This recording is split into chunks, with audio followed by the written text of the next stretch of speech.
Meeting to order at 6 p.m. This is a regular meeting for Tuesday, June 21st, 2022. Madam Clerk, will you please call the roll? Tim Hale. Here. Stephanie Nowers. Here. Dee McKee. Here. Robert Yunt. Here. Moki Tu. Here. Jesse Sumner. Here. Ron Bernier is not calling in, and you have a quorum, Madam Mayor. Thank you. The next item on our agenda is the approval of the agenda. Is there anything the members would like to pull from the consent agenda? Assemblyperson McKee, your mic is on. Is that because you're looking or no? Okay, we'll give you a minute.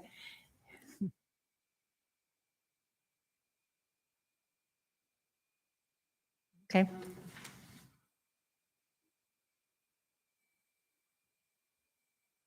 Down to AM 22-093. I've got AM 22.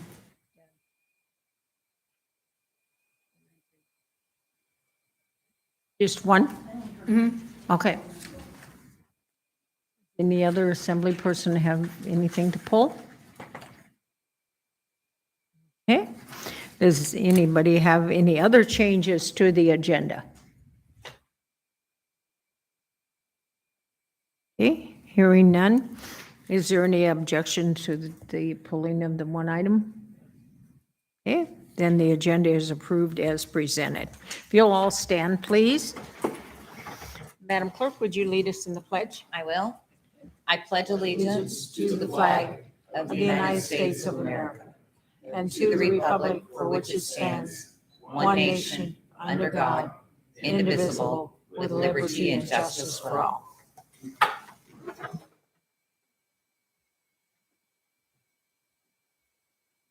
There are no minutes to be approved. The next item is agency reports. And let's see, I don't see anybody. Is there anybody representing any of the three cities? Okay. And I don't, is there somebody from the school district? I don't see anybody from there either. But there's the state of Alaska, gentlemen. Come forth, Todd.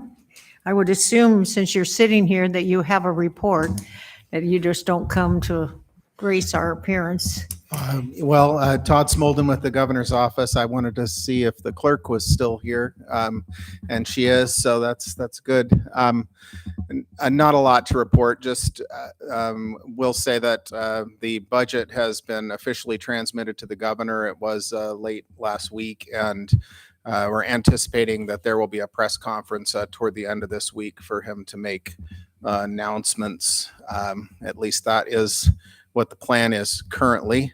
And just a reminder to everyone that now that the legislature is no longer in session, those of us that spend a lot of time paying attention to those sort of things are reminded that there are also a lot of other ways to participate in your government, and specifically there are boards and commissions and I hope that I know you have to fill those as well, Madam Mayor, but also at the state level. So if you could help us to find people who are interested in that, you can send them my way and I can help them to find what might be vacant so that they can participate in their government that way. Also, the governor's People First initiative has created a number of task forces that are related to human services, sex trafficking, homelessness, and other things. And those task forces are meeting. They do have public meetings, time for public comment. So I would encourage you to be looking at when those groups are meeting and to add input if you have any. That's the reason for the task force. They are experts, but they also do want to hear from the community and have community participation. And Just, I doubt anybody has any questions for me because I won't be able to tell you what is going to be vetoed or not. I know Assemblymember Yunt would like to know that, and Assemblymember Sumner especially, but if you do have any questions, I'll take them. Happy to, but also it's very sunny out and I have an excuse. A Little League baseball game is an excuse. So if you don't have any questions, I will also leave quickly. So any questions?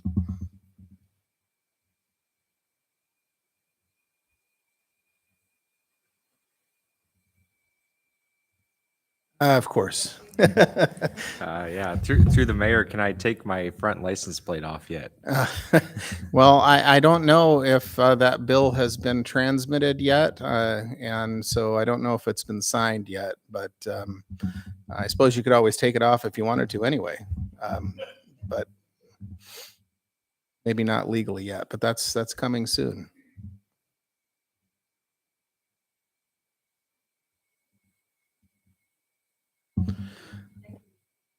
But thank you all for being indoors serving the public. I am going to go out into the sun, but I will still be listening. So thank you. Yep. Thank you for your dedication and for your continual time to be here with us. The next item is committee reports. Is there a joint assembly school board committee on school issues? I see head shaking no. Are there any public relation reports? Okay, Mr. Brown, do you have a report?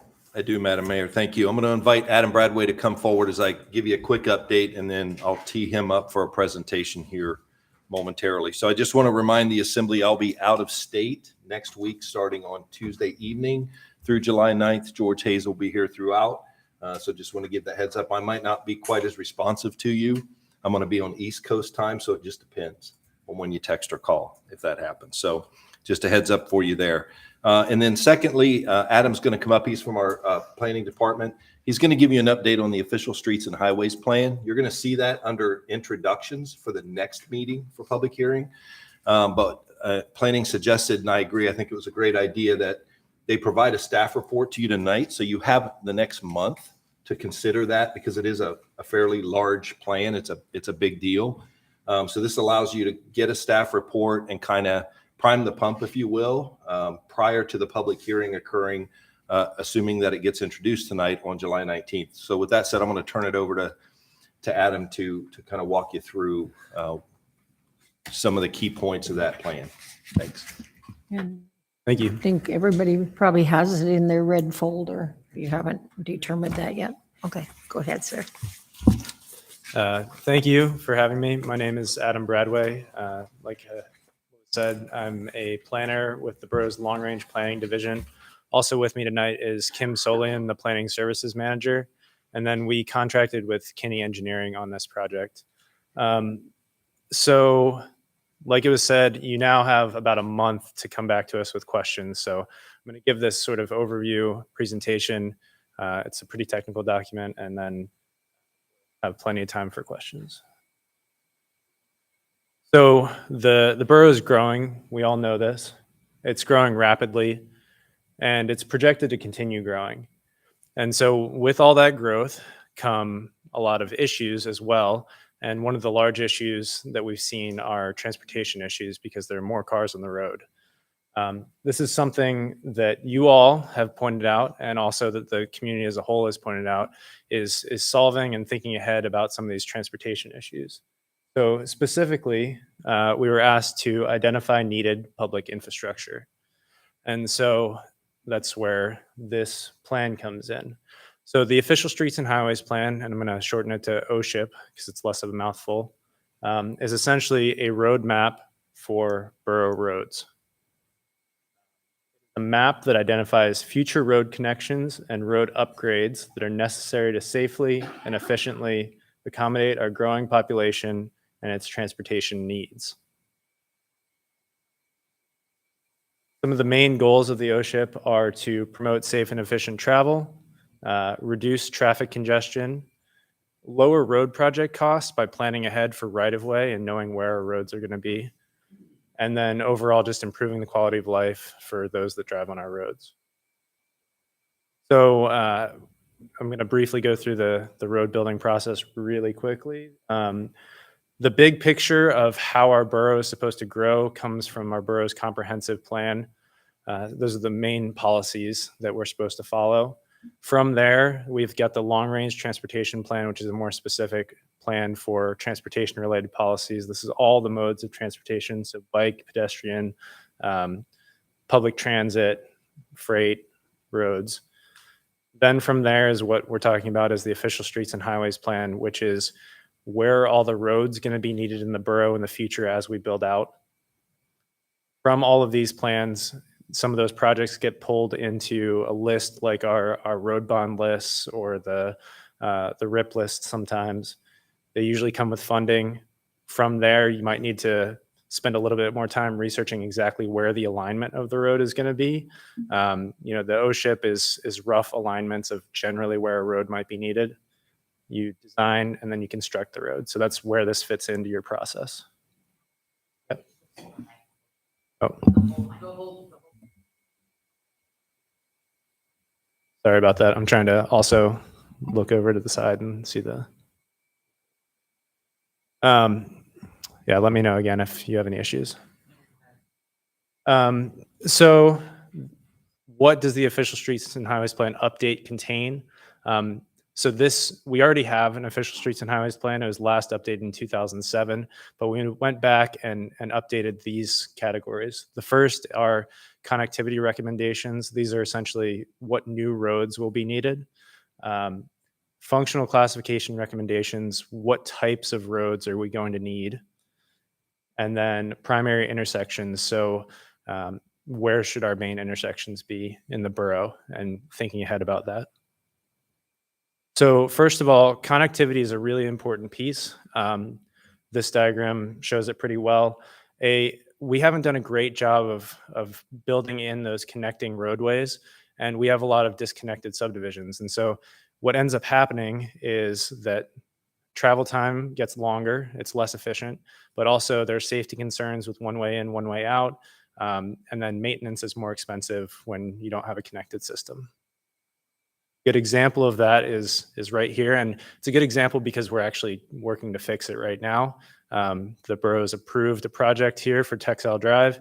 But if you lived on the Palmer Fishhook side of Texile and your family member lived on the Wasilla Fishhook side, it would then take you about 13 minutes to drive around as it currently is, because we don't have those east-west connections in that area.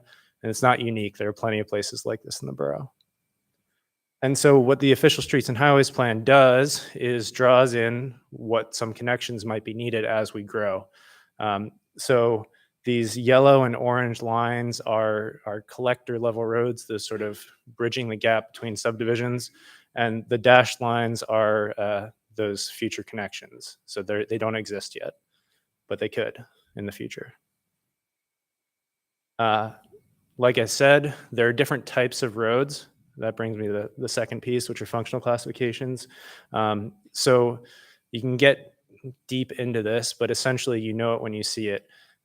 Local roads have more access points, more driveways, or lower speed, all the way up to arterial roads and interstates, which are meant to move traffic quickly, have fewer access points, and overall the design of the road follows what type of road it is. And then, like I said, those arterial level, those higher level roads that are meant to move traffic faster should have limited access points. So we went ahead and mapped where the ideal access points might be to keep traffic moving. So I'll give an example of sort of all three of these real quick. Imagine this is the Palmer-Wasilla Highway. So here we are on the east side is the Glen Highway, on the west side is Trunk Road. And so this is a stretch of road that is meant to function as a major arterial. Unfortunately, because we have so many intersections along that stretch of road, it doesn't actually function that way. So the first way the OSHIP addresses this is it labels it as a major arterial so that when we go and do upgrades to this road, well, DOT goes and does upgrades to this road, they're thinking about this. They're trying to design it so that it functions like that. The second piece is building in more connectivity. So if there happens to be a traffic jam on the Palmer Wasilla, you have alternate routes to get out of there. And then the third is labeling where intersections actually should be so that you don't end up with 2 intersections within 500 feet like there are. So that's what the OSHIP is. Quickly, I'll go through the process that we took to get there. We had a technical steering committee made up of members of borough staff, but also DOT, the cities, the school district slash the Transportation Advisory Board that went through, and with our contractor, we looked at existing conditions. So that's where all the roads are already planned. We also wanted to make sure that we weren't building roads or planning roads through swamps or lakes. We wanted to take into account any new developments. So we were looking at subdivisions, topography, things like that, to make sure that when we're drawing these lines on the map, that they're in appropriate places. This is also a forward-looking document. So like I said, this is an idealized road system for when an area of the borough grows, what roads will it need? So we had to look all the way out into the future and say, what will growth look like? The first piece of that was, how many people are we actually going to have in the borough in the future? Second piece, this is a travel demand model that spread that population out across the borough and said, here's generally where the people might live in the future. And then we eliminated out all those areas that aren't really buildable. So this is a map. The brownish area, the tan area on here, is the land that's actually available for building. The rest of it has issues like is a water body or already has buildings on it. And it's not perfect, but we're doing some projections here. And what that actually ended up with is we sort of, and this map sort of is meant to show where population is going. And I can get into it more for anybody that has questions in the future. But essentially, population is moving west and southwest, and that's something that we're going to plan for with this road plan. And then also, employment is generally following major roadways and then hubs like cities. And so what that ultimately left us with was we drew in all these lines in the map where roads could be needed in the future. And one thing I forgot to mention during the existing conditions is we pretty much are putting these along section lines and platted right-of-way as much as possible. And so essentially this gives us a map of when we need a project in an area, say it's growing really rapidly, we can pull it from this plan. You'll notice that some of these other big infrastructure projects were left off. So Connect Arm Bridge, West Susitna, essentially they're so big that if they were to happen, they would drastically impact the traffic on these roads. And so we'd have to go back and re-update it anyways. So when they're a little bit closer, they've got funding or design, we'll go back and make those updates. And then lastly, what's the point? Why are we talking about the official streets and highways plan? How is it used? First of all, it helps us to design our new roads when the borough is building roads or when we're approving subdivisions at appropriate intersection locations. So again, essentially we're trying to make intersections on these arterial roads about a half mile apart so that traffic can flow well. It's also going to help us to guide and standardize our road building system. So right now we don't have one set of standards for what a road is supposed to look like. We pull from a lot of different places. And so the thought is with the functional classifications being laid out, it'll help us to get a better idea of what that design should look like for each functional classification. And then lastly, this is how the official streets and highways plan is largely used right now, is through the platting process. So when somebody goes to to plat a new subdivision, the subdivision construction manual, the borough subdivision construction manual, essentially says you shouldn't conflict with the official streets and highways plan. And the way that actually looks in practice is we get a subdivision that runs through an official streets and highways plan corridor. We discuss with the subdivider and say, hey, well, you shouldn't be conflicting with this plan. And then we discuss a way for them to follow through on that. In this case, this is a subdivision sort of southwest of Wasilla, and the applicant worked to create a building setback so that in the future, when we go to build this road, we're not removing buildings or paying people for their buildings and displacing them. They left some open space in the middle, and then they actually, I think, platted some right of way at the end on the west side here. So it's a successful example of making sure that this important corridor is not being taken, and so that it makes our job a lot easier in the future when we go and build that road. And so almost to the end, public meetings, we held meetings with the Road Service Area Board, the Transportation Advisory Board, the Platting Board, Planning Commission, and now you all. The one thing to note is the Platting Board, well, they all gave us resolutions of support for this plan. It's a really important plan, and I hope that you all move it forward. And so the Platting Board also made a recommendation to change some language related to the right-of-way question that we were just talking about, essentially to make sure that it was done legally. And so we discussed with our legal department and made that change administratively, and that's all documented.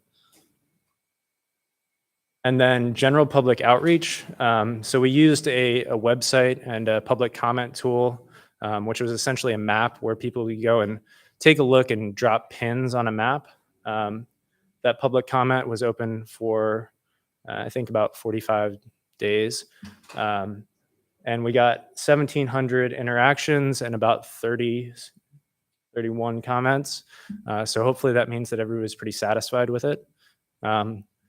Some general themes that we got were there were a handful of people that were generally opposed to new roads in their area.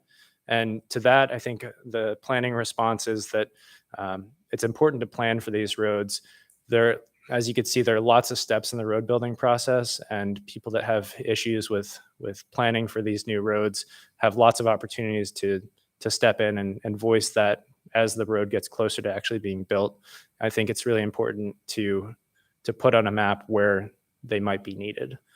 The next group were people giving suggestions for other roads that we missed or changes in alignment. A good example is one of our other departments saw that a road was going through a newly created conservation easement. And so they said, well, that's not going to happen, so you should remove it, and we did.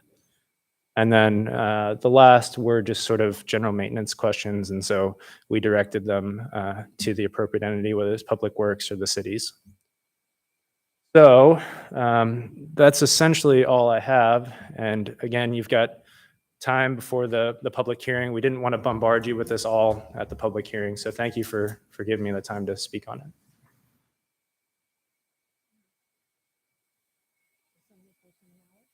The mayor, I just have a few comments. I know we're going to have more time and don't want to bog it down, but I just kind of wanted to mention a few things I'm thinking about listening to this at the planning and the Platting Commission. And first of all, I think this is just amazing. And the fact that it's going to live on a computer where you can update it and not on a piece of paper, and you can, overlay a project and look at how this lines up is really cool.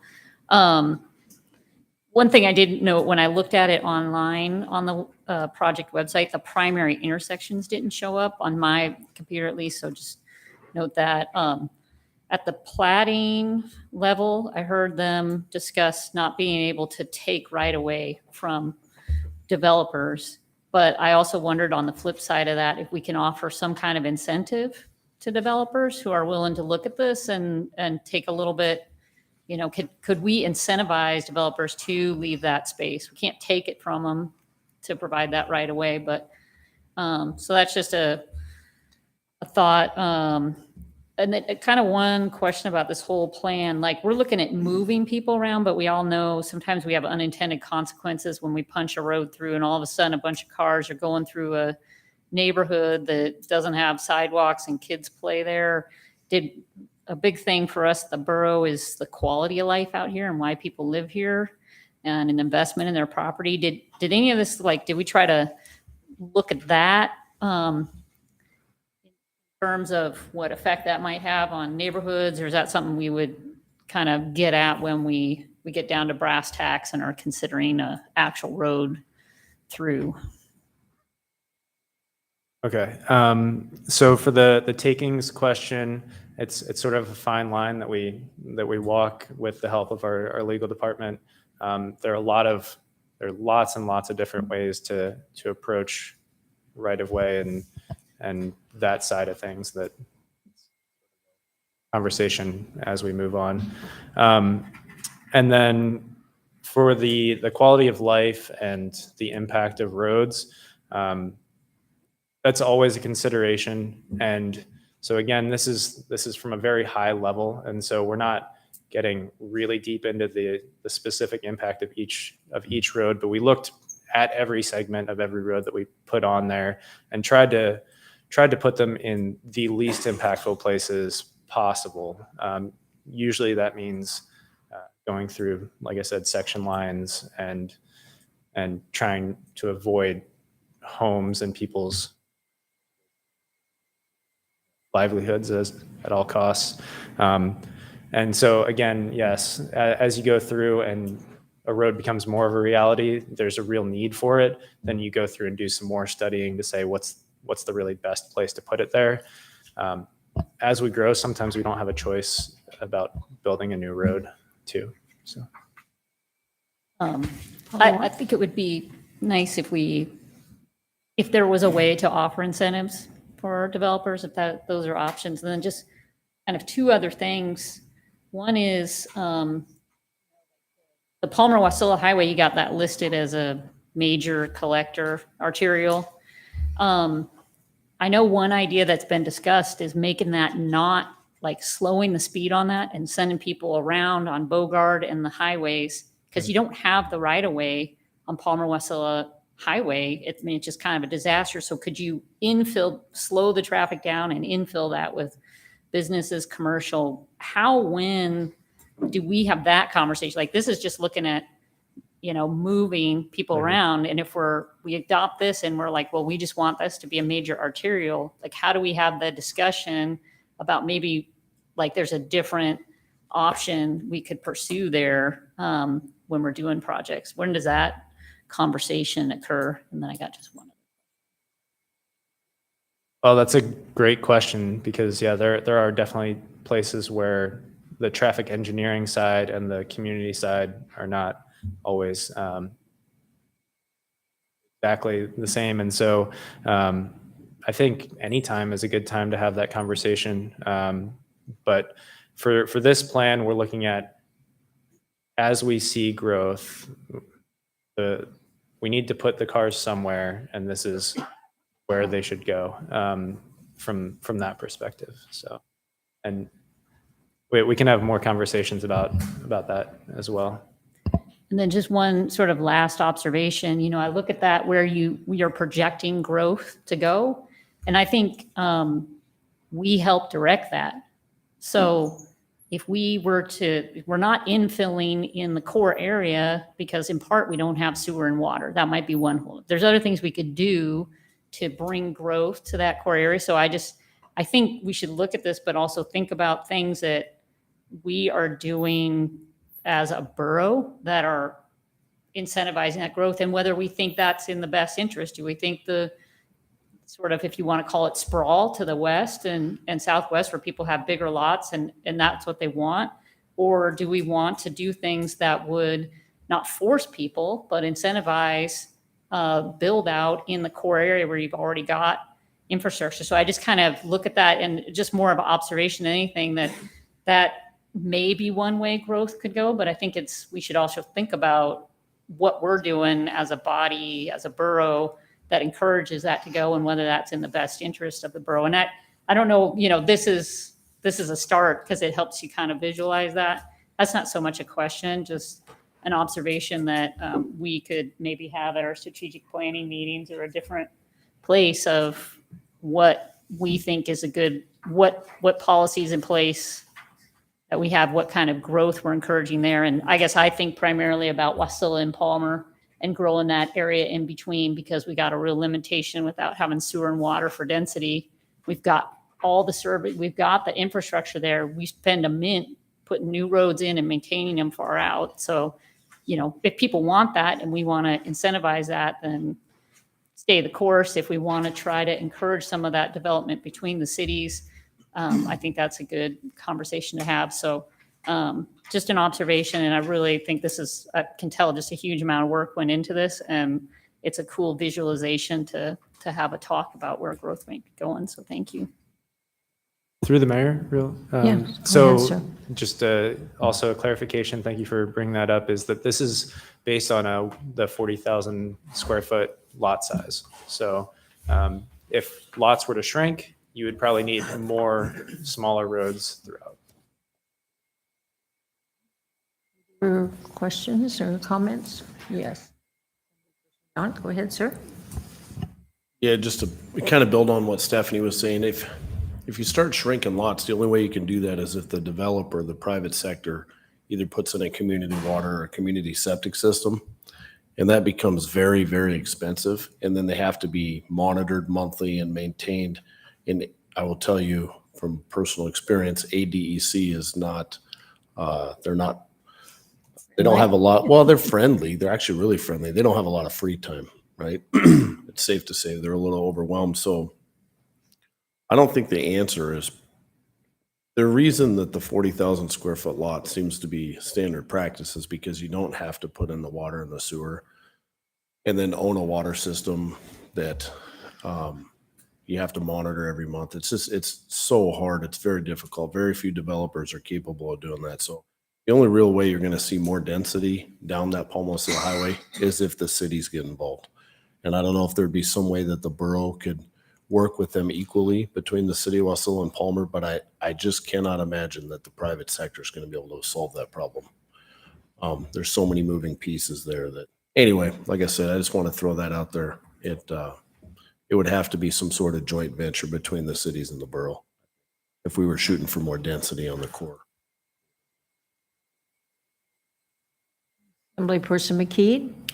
Yeah, and I probably missed it on the map here somewhere, but I saw that thing where they're talking about, we all know who live here, the congestion in the afternoon and getting through, you know, by Target and all those places. And then they were having an alternate route. And is that on here on a map somewhere?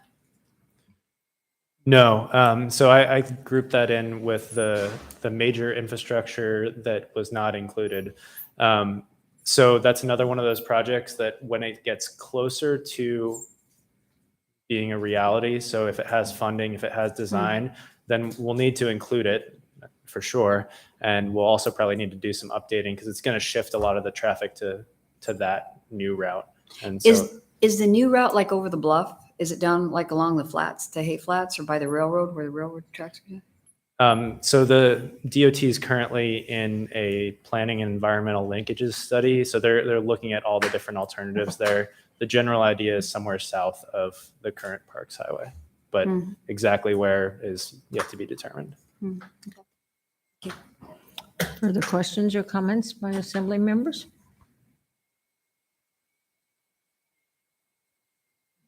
Thank you, sir. Thank you. Yep, that's all your report. Is there any questions or comments on the manager's report? Okay. Mr. Attorney, do you have a report, sir? Not so much as a report as to follow Mr. Brown's absence. As you know, I'm Greek, and as the Greek comedian said, every now and then we're like a Tesla. You have to go find a Greek island to recharge your battery. So I will be out the end of July, actually. So I'll be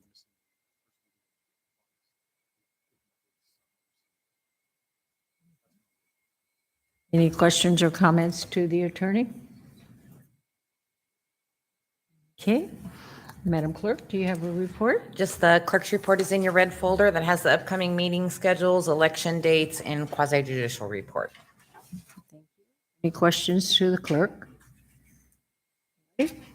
The next item on our agenda is citizens and other correspondence. Are there any comments on any of the citizens or the other correspondence items?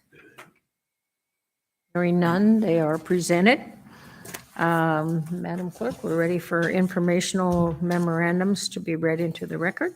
I am 22-146, informing the Assembly of the Manager's authorization of a grant application to the Alaska Sustainable Salmon Fund for fish passage improvements. I am 22-147, informing the Assembly of a grant amendment for the 2018 November Cook Inlet earthquake disaster to be presented to the Borough Manager for signature. I am 22-148, informing the Assembly of the Manager's signature on and submittal of the required application forms for the annual emergency management performance grant for the Alaska State Division of Homeland Security and Emergency Management. Are there any comments on that? Are there any comments on the IMs? Hearing none, then the IMs are presented. We do not have any persons to be heard. The next item is public hearings. And Madam Clerk, would you read into the record the first public hearing ordinance, please? Ordinance 22038, an ordinance creating Moose Park Subdivision 2, Road Paving Local Improvement District number 645, approving the improvement plan for the district, authorizing the manager to proceed with the improvement and assessing equally among the properties within the district the cost of the improvement. If you're on the phone and would like to speak to this, press *3. Okay, and we do have a staff report. Ma'am, go ahead. Through the mayor to the assembly, Cheyenne Heino, finance director. This is the creation of a road paving LID. I know when you were all emailed the balloting results, 60% ballots approved this. There was 41 returned and 3 that were returned with no votes. The other 21 in this LID were not returned at all. There is a small clarification to make. It says that you need out. It's really 50%. Recommending that you approve the LID. Okay, I'm going to go ahead and open the public hearing on ordinance 22-038. Do we have a sign-in sheet? We do not. So this testimony at this time is just for ordinance 22-038.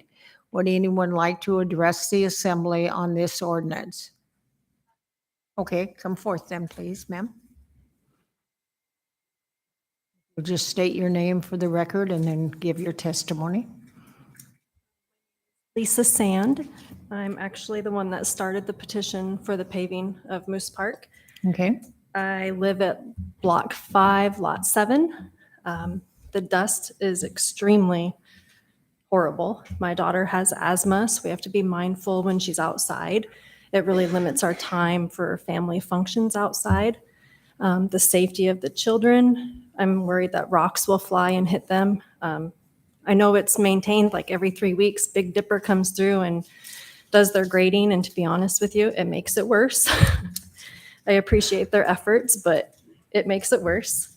So I really hope this does get approved. I think for the safety of our neighborhood, the maintenance of our homes, our vehicles, and it'll minimize the summer maintenance of it, and it'll only improve our property values and the desire for someone to live in our neighborhood. That's all I have to say. All right, thank you. Thank you. Anyone else that would like to address the assembly on this ordinance?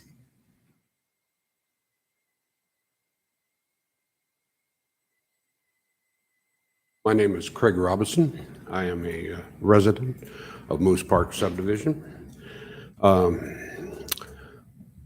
I would like to speak to you about the amount of dust, as Lisa has explained.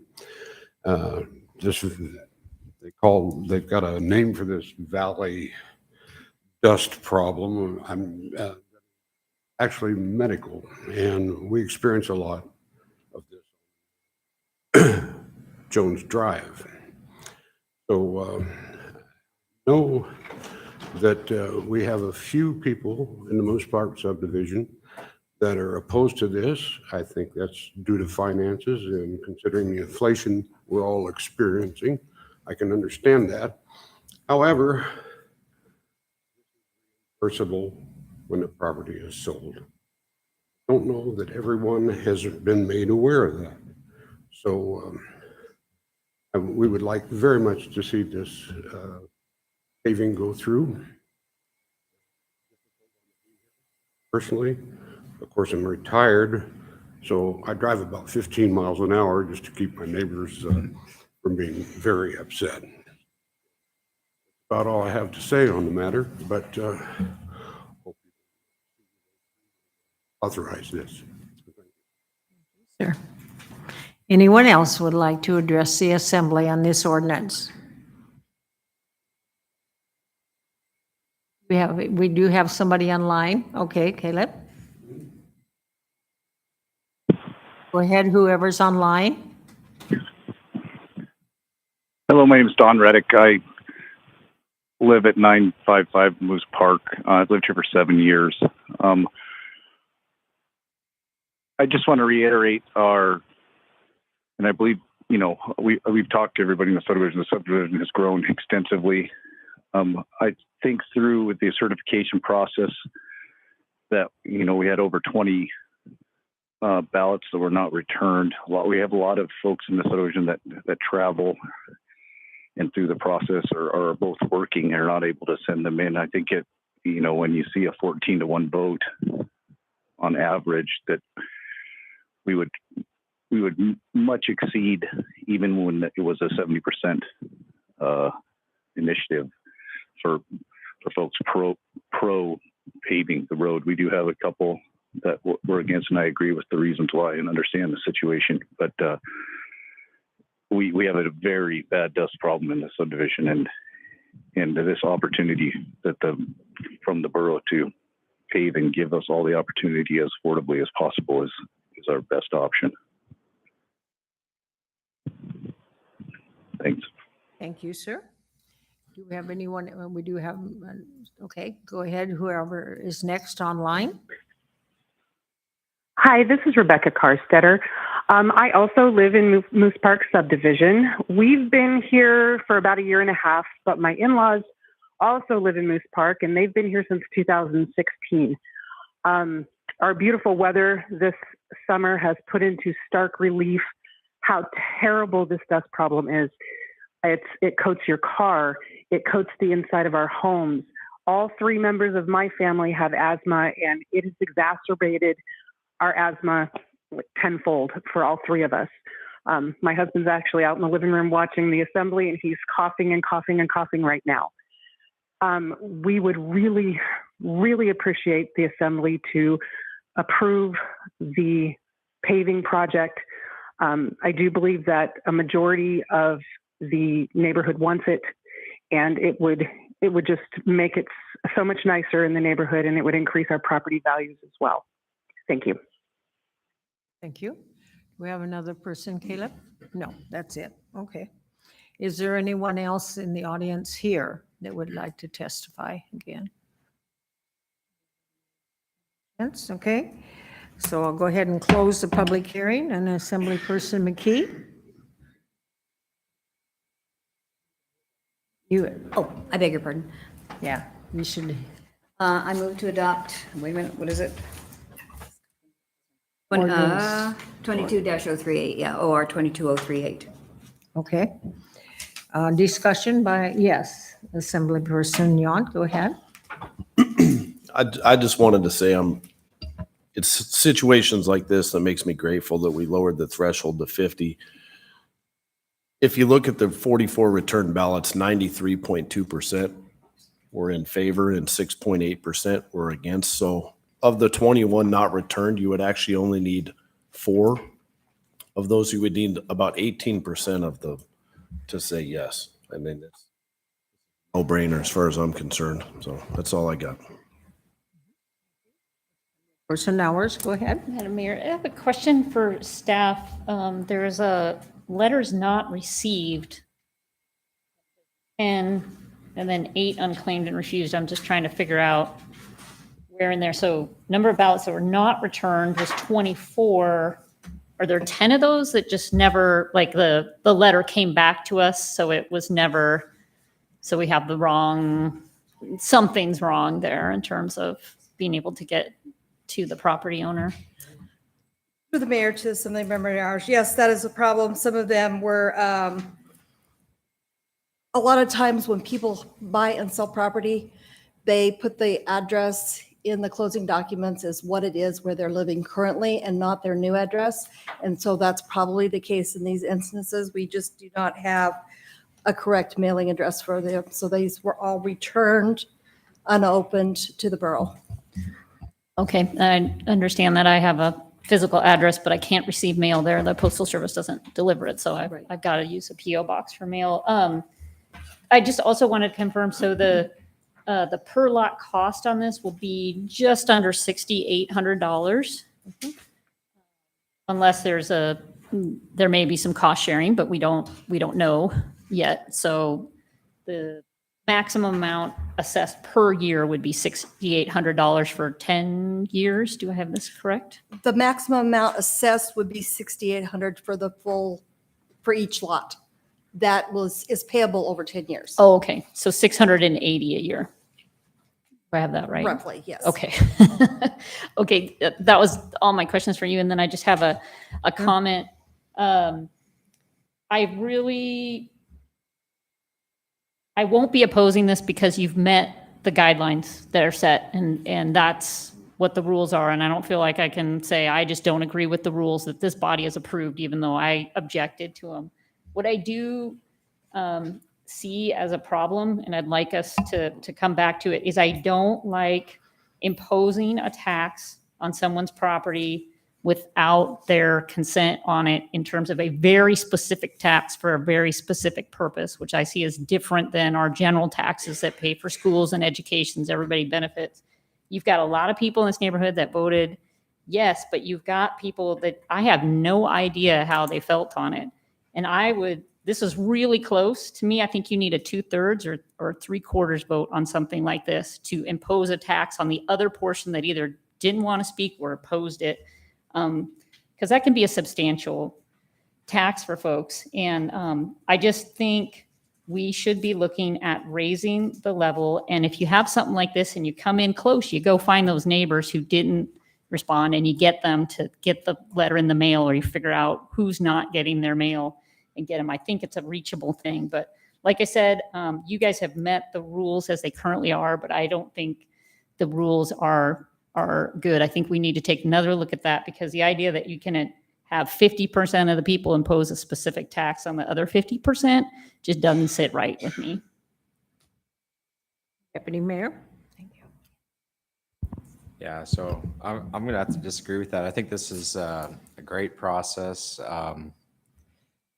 We impose taxes on people all the time without their direct input. Own a cabin out in the Etna or something, you're not on the road system. Maybe if you live in Anchorage, even have property out there, you're getting taxed. You're not necessarily even provided any services. In this, we know that more than 50%, which a lot of us were elected with a lower threshold than that even, but more than 50% of the owners approve, and they're paying for something that directly benefits them. So process. I'm glad we have lowered the threshold so these things can be forward, since in a lot of cases people just don't even return the ballots, and it's a real hard process to get through. So anybody that carries it through to this point gets 50% plus one. I think we should just automatically approve them.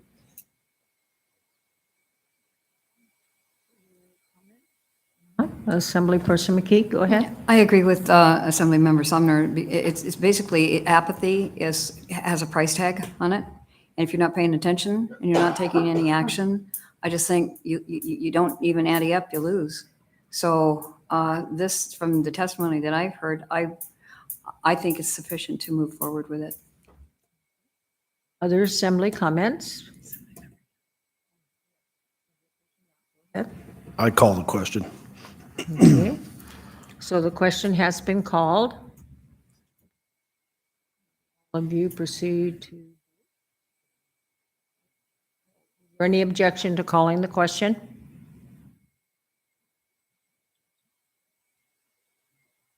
Main motion. Any objection to the main motion?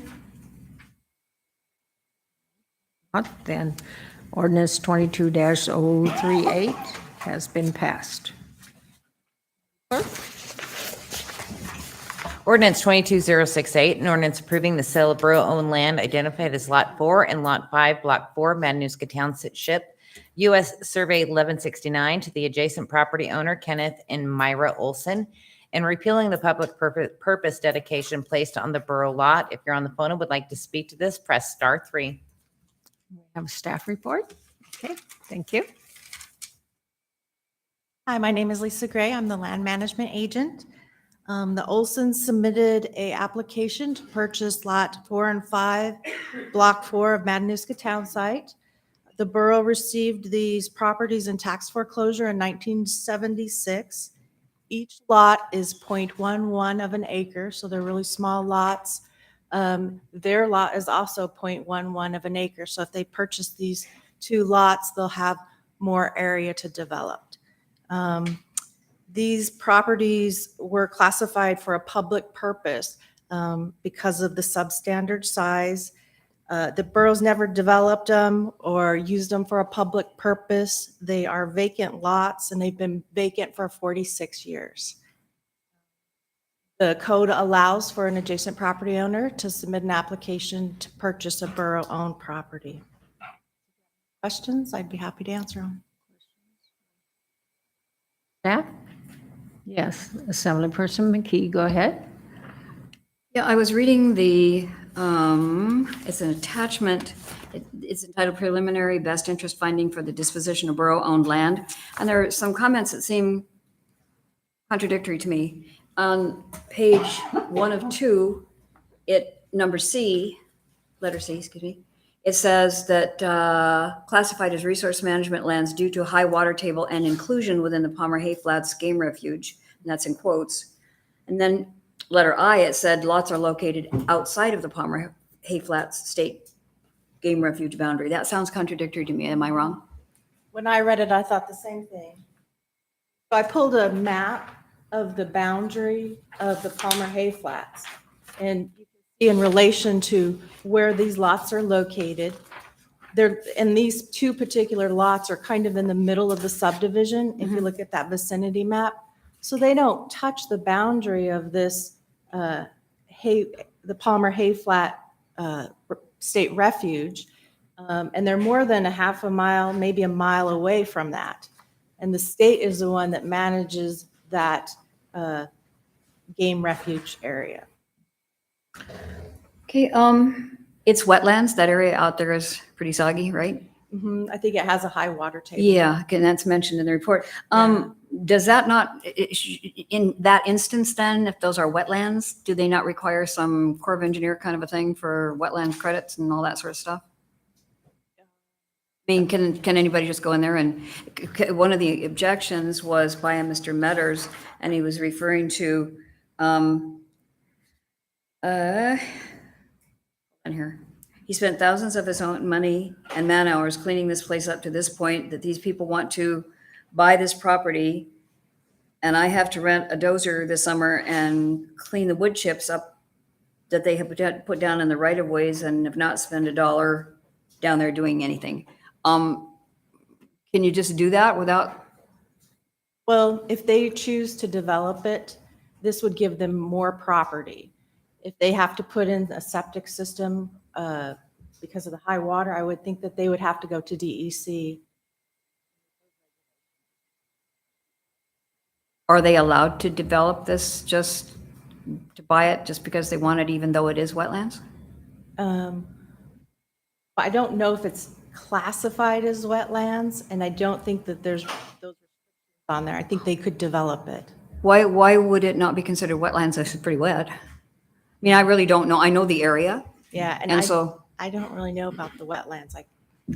do we have think any idea maybe- what they're planning to develop, to do with it? I don't, but I know adding these other two lots will give them more land and it would be more developable.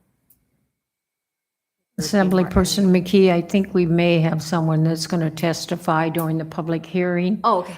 And that may be able to answer your questions, and if All right. not, then we will bring staff back. How about that? Thanks. Okay, thank you. Okay, no, all right. Okay, good, thank you. Any further questions of staff? Okay, I'm going to go ahead and open up the public hearing then on ordinance 22-068. Anyone is welcome to testify before the assembly on this ordinance. 8 years. Sir, can I get you to state your name? My for the name record? is Kenneth Metters, Okay, and I've lived 8 years. I've moved 78 vehicles and 20 dump trucks of garbage out of there. And the Olsons are bringing sawdust in their wood chips, building roads. They even got wood chips in the middle of the road right now that is on borough property. I've called in, told everybody, we don't have the drugs, we don't have the junk cars anymore, and now we're selling the property to fill it up with wood chips. I guess that's legal in some places. But everything I've cleaned up down there in 8 years, I got my family's name on it and my grandkids. I don't see why selling these two lots. If you look on the surveys and the maps, there's only 12 foot on one section and there's 15 foot on the other, and it's all swampland and it's full of junk cars and tires and stuff. When I found out about it, I went ballistic.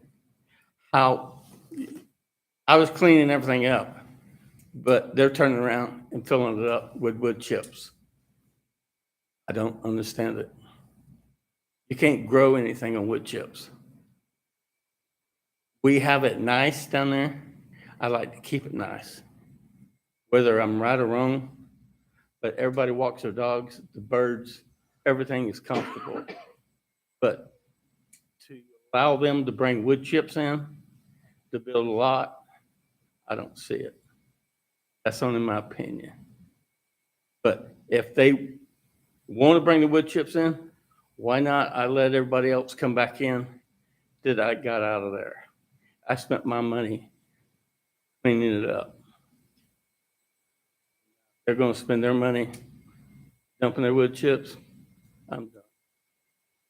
I'm getting too old to play this game. But we don't have the drug problem. The cops are happy. Everybody's happy. To do what we're doing now is going to destroy what we're building.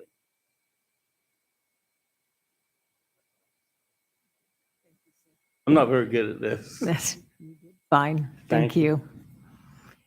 Anyone else like to address the assembly on ordinance 22-068? Do we have anyone online? Okay. One last chance for anyone in the audience. Testify on this ordinance. I'm going to go ahead and close public hearing. Assemblyperson McKee? I move to adopt amendment, OR 22-068. Discussion? Person Yount? Typically, I think anytime that we can get land out of the hands of the Matsu Borough and into the hands of the private sector, it's a huge win for everybody. Have our neighbors owning land than our local government, else we can tax it then. But if there's really, I'm going to ask that we postpone this to the next meeting because they are using this as a storage lot in the middle of the road for their debris and junk. And I'm going to probably have a hard time supporting and selling it to them. So I'd like to get the address from one of the members of the staff for this, and I'm going to drive by this lot after this meeting and see.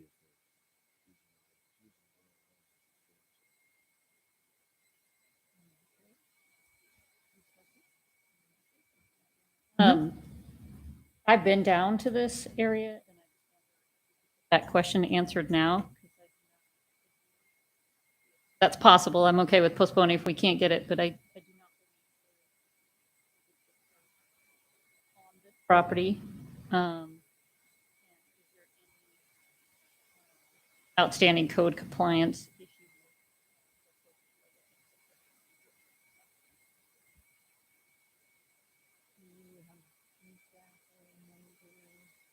Why? I think to answer those questions, Madam Mayor,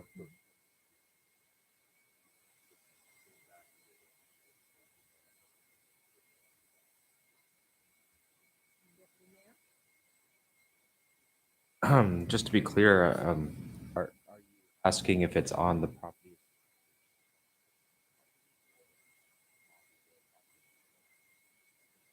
Sound like there was a significant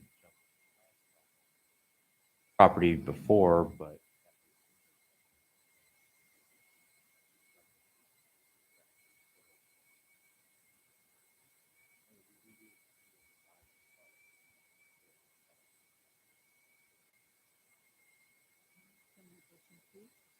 Are the Olsons here tonight or on the line or anywhere? I don't think so. Nobody's come forth to testify, and there's nothing online.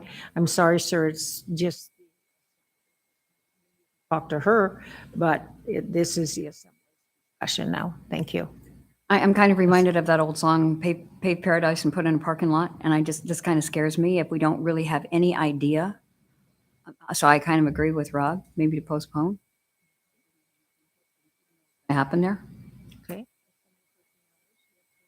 I don't have any issue with postponing, but I would like to ask staff if there's any issue.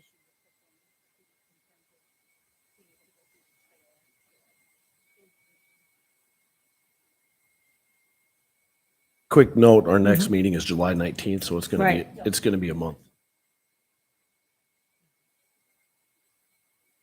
Further discussion by the assembly. Is there any objection to the motion to postpone ordinance 22-068? Have a formal motion before we. Yeah, move we do. to- Yeah, McKee, Assemblyperson McKee voted, moved. No, sir. Oh, yeah, and then Assemblyperson Yount. Or, I'm sorry, was that voting ID? It was an idea. I'd like to make a motion to postpone Okay. this until the next meeting on July 9th. And Thank you. ask that between now and then, that the staff please get us.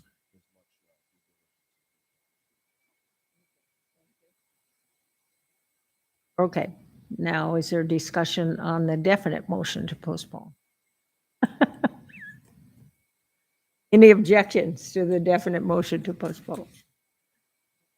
Hearing no objection, then the item will be postponed, and our next assembly meeting is on July 19th. At that time, it will be brought up again. Okay, sir. Ordinance 22069, an ordinance providing for the sale of certain borough-wide real property acquired through tax foreclosure for delinquent real property tax years 2015 and prior, and special assessment for 2016 and prior, and not needed for public purpose. And Madam Mayor, there were two properties that did pay off. However, I did not write the motion for Assemblymember Sumner, so I'll be public hearing. Okay, okay. Do we have a staff report, or do we need?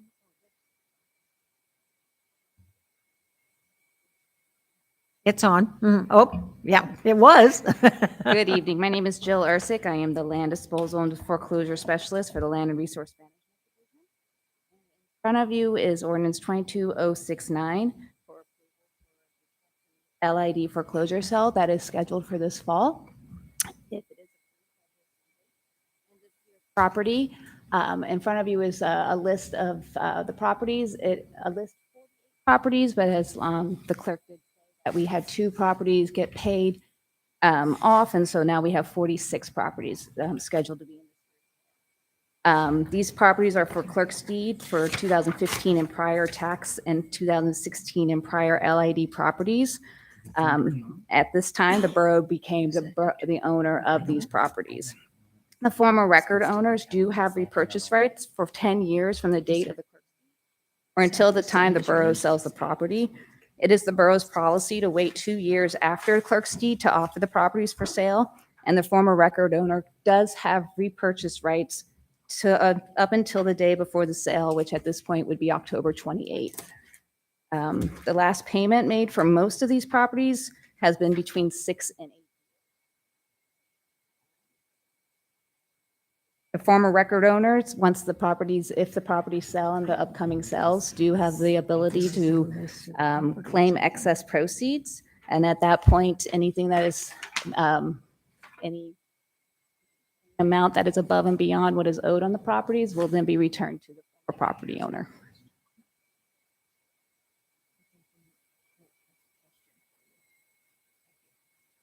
Vic? Yes, I got 2 properties to be taken off the list. correct. All of these properties need to be taken off the list. I can't tell what this is. Okay, so the 2 properties that got paid in full, that list that is in front of you, in the most left-hand corner or column is tax sale number, and the 2 properties that got paid in full would be tax sale 43-14, tax sale 43-30. All the properties that are on the Those list? are all the properties that are Okay. in the sale. 14 and 30 would need to be pulled. That's the same numbers you had. Any questions to staff?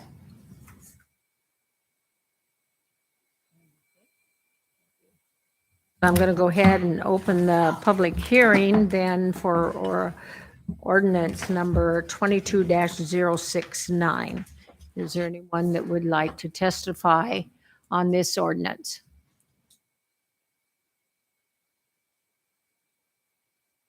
Have anybody? We do not have anybody online. So one last chance. Anyone want to testify on ordinance 22-069? I'll go ahead and close the public hearing. And Adopt ordinance 22-069. And the ordinance by striking TS 43-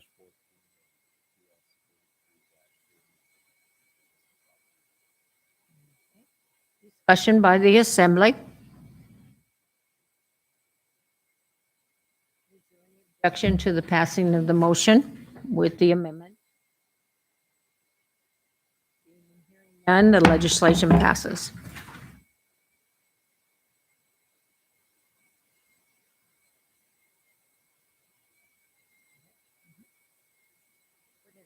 Zero 71, an ordinance approving the manager amending the ground lease between the borough as leaser and Renewable IPP LLC as the leasee for the solar utility located within the city of Houston on borough-owned land.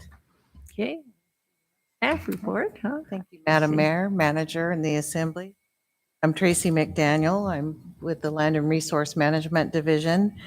Renewable IPP has requested an extension for their time frame for the development of the solar farm and also an extension for a 2-year period for the lease.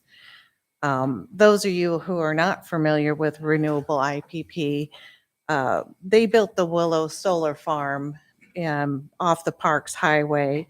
It started out as a test project and turned out to be very successful, and they expanded that solar development in 2019, and it's on a 17-acre parcel that they own, and it is for 1.2 megawatts of power. I met with Jen Miller, the CEO of Renewable IPP, towards the end of the Willow project, and we started working on finding the property here in the borough, and we settled in the city of Houston. It's just on the border of Big Lake.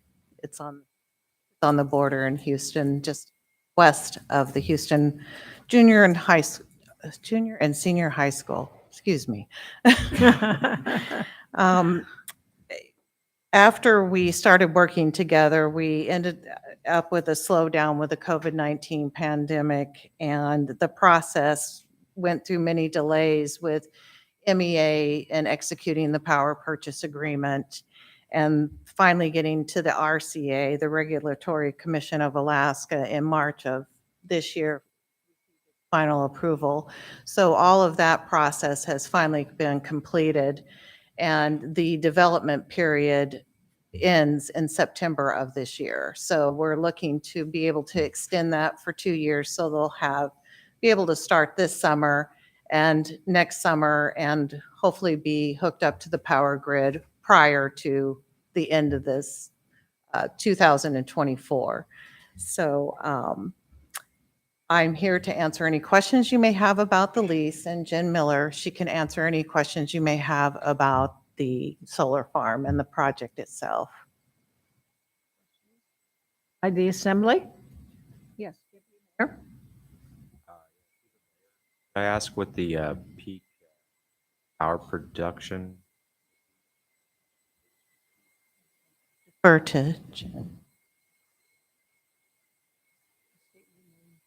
Record, thank you. Hi, my name is Jen Miller, and I'm the CEO of Renewable IPP, and the max output from the solar farm is 6 megawatts. Further questions?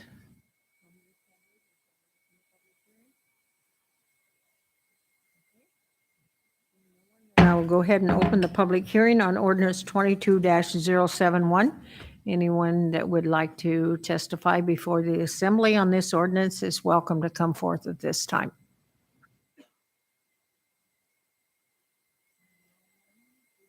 Have anybody? We do not have anybody online. One last audience. Anyone would like to testify on ordinance 22-071? And then I'm going to close the public hearing.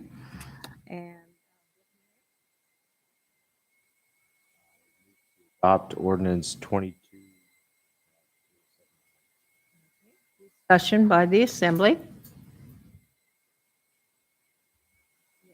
Briefly, I was looking on the fiscal notes and I couldn't, I know that after, in year 5, it's going to be like $800 per month.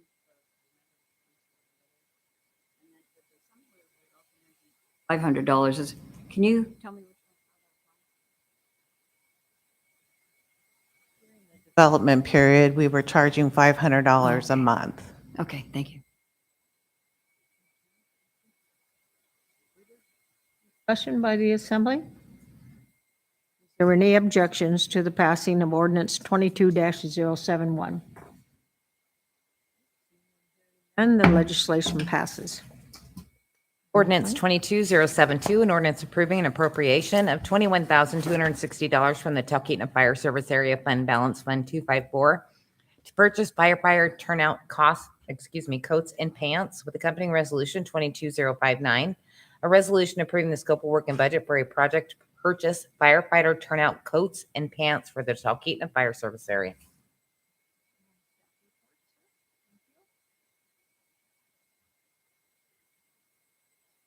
Good evening, Mayor, Assembly members, and staff. Ken Barkley, Director of Emergency Services. So in the borough, we have 8 fire service areas.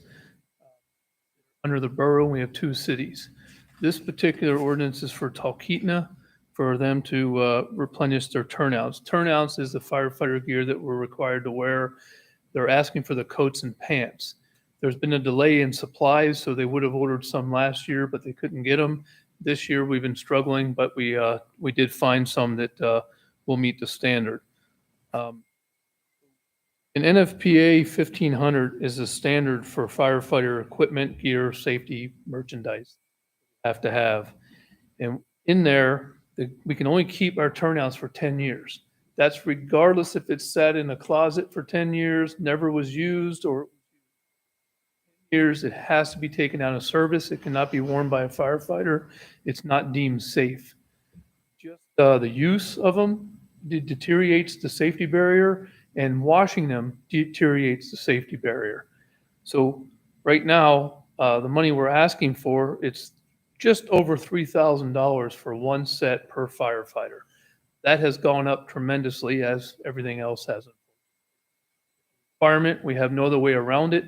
There's no other options for us. We have 3 or 4 different vendors, but we do a sole source through our source well for purchasing, and that's our best price we can get for the borough. Fortunately, that is the cost. That'll get us approximately 7 sets. Talkeetna has 24 responders. So normally we try to keep on top of it, so we keep replenishing sets per year. They're behind right now just because we couldn't get the supply last year.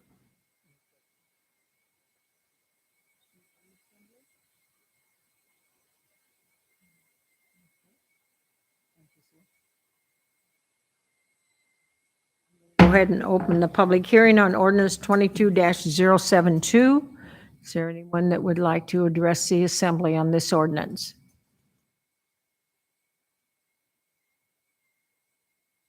Have anybody online, Caleb?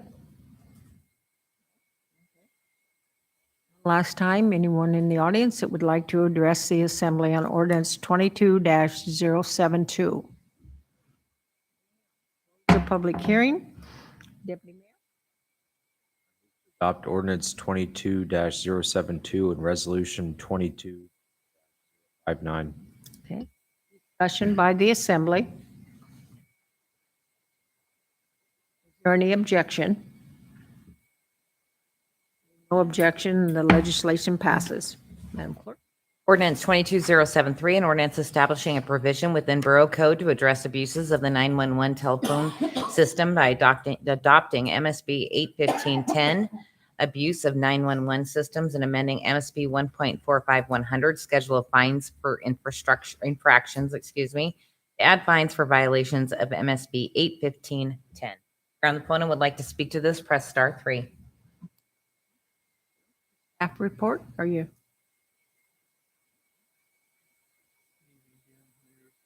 Ken Barkley, Director of Emergency Services. So unfortunately, over the years, with our call volume and our ops tempo going up so much for our calls, that we're getting calls that are not emergency calls. We're getting calls that are not emergency calls. It's taken away from our normal calls that are true emergencies. Just some of the examples. Alone, between January and May, we've had over 100 calls to one residence. Out of sometimes it averages 6 calls a day to that same residence for no emergency. Helping them with their inhaler. Sometimes it's even to change the channel of the remote. They can't reach the remote.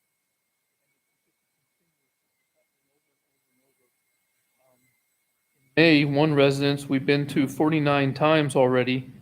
11 of those were transports. That means 38 calls, 38 times we went there.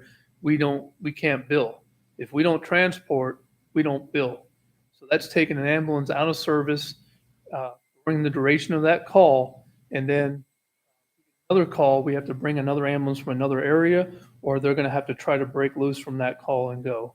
So right now, there's 4 or 5 of these I could go through. We get calls to move a patient from the couch to the dinner table, and then we get called back after dinner to move them to the bed. There are agencies and organizations out there that can do this. Set them up with, one of them is called HUMS. That's a coordinate different resources through the hospital to get them the services that they need. Call 911. And we explain it to them, and it just is, it's just kind of at a point now, we don't have any other options, but try to see if we can make a deterrent is imposing a fee for that. Fairbanks has that, City of Wasilla, City of Palmer, they all have a fee like what we're asking for here. It'd be $250. But we're not going to just automatically implement that. It's going to go through a process. We will give warnings. We'll give up to 3 warnings before we actually do that. If there's no other resources available to them, then this would not apply. This is just ones that refuse to take advantage of the resources that are out there. Not sustain this over the years with many times different houses that we're going to over. The other factor in here is learn the key words. There's key words that we respond. It's called alpha through echo. Delta and echo means lights and sirens. They know the key words that's going to get us to run lights and sirens. So now we're putting the community at risk and our responders at risk for calls that were not emergencies. We're not transporting them. They didn't need anything. some houses, they're asking for specific medics to see if they're on duty that day. I like Fred. Can Fred come?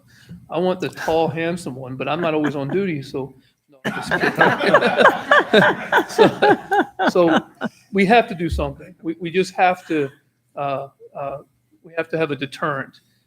We've been working with legal department on this, and Nick arbitrarily do. We're just hoping to be more of a deterrent and to kind of get them to take advantage of the other agencies, handle this and relieve the stress.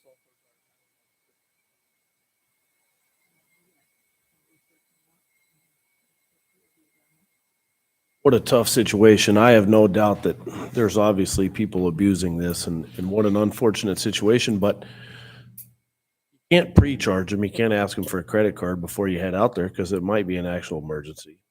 I know that you're not going to be able to pre-bill them. And then when you get there, how are we going to squeeze blood out of a turnip? I mean, I can't imagine most of these people are in a financial situation that we're going to be able to collect. So then I'm just talking myself through this here because I see unintended consequences coming of this. But so then now we rack up a bill, and then do we not provide them service next time? This is tough, right? I have some questions about the collection side of things, where we go with, they're not going to pay the bill, right? We know they're not going to probably. And so what comes of it from there? You know, I know those aren't questions for you, Ken, and I'm sorry you're in this situation. This is one of the tough ones. We all are compassionate, you know.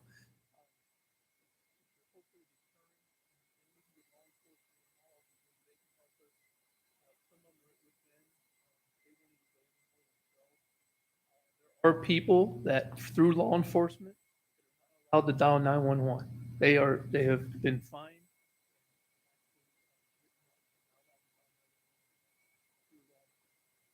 What they'll do, they'll go into cars for say, and they're having an episode, so somebody else dials 911 for them.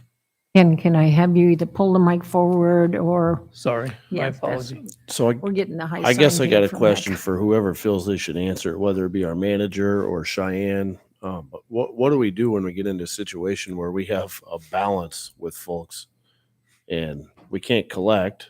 I mean, or with Nick's eager to. Go ahead. Well, one of Mr. the things Attorney.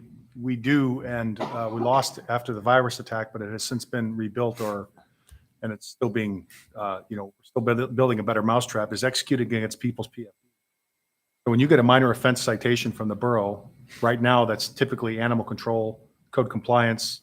Within the past, 6 months, the Borough Assembly, Land Management Department, Parks and Recreation to be able to do parking fee citations for people not paying the parking fees.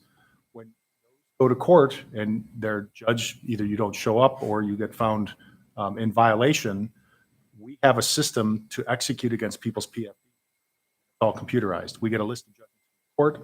We get a list of people who are getting the PFD from the PFD. Department reconciles them, works with finance, and we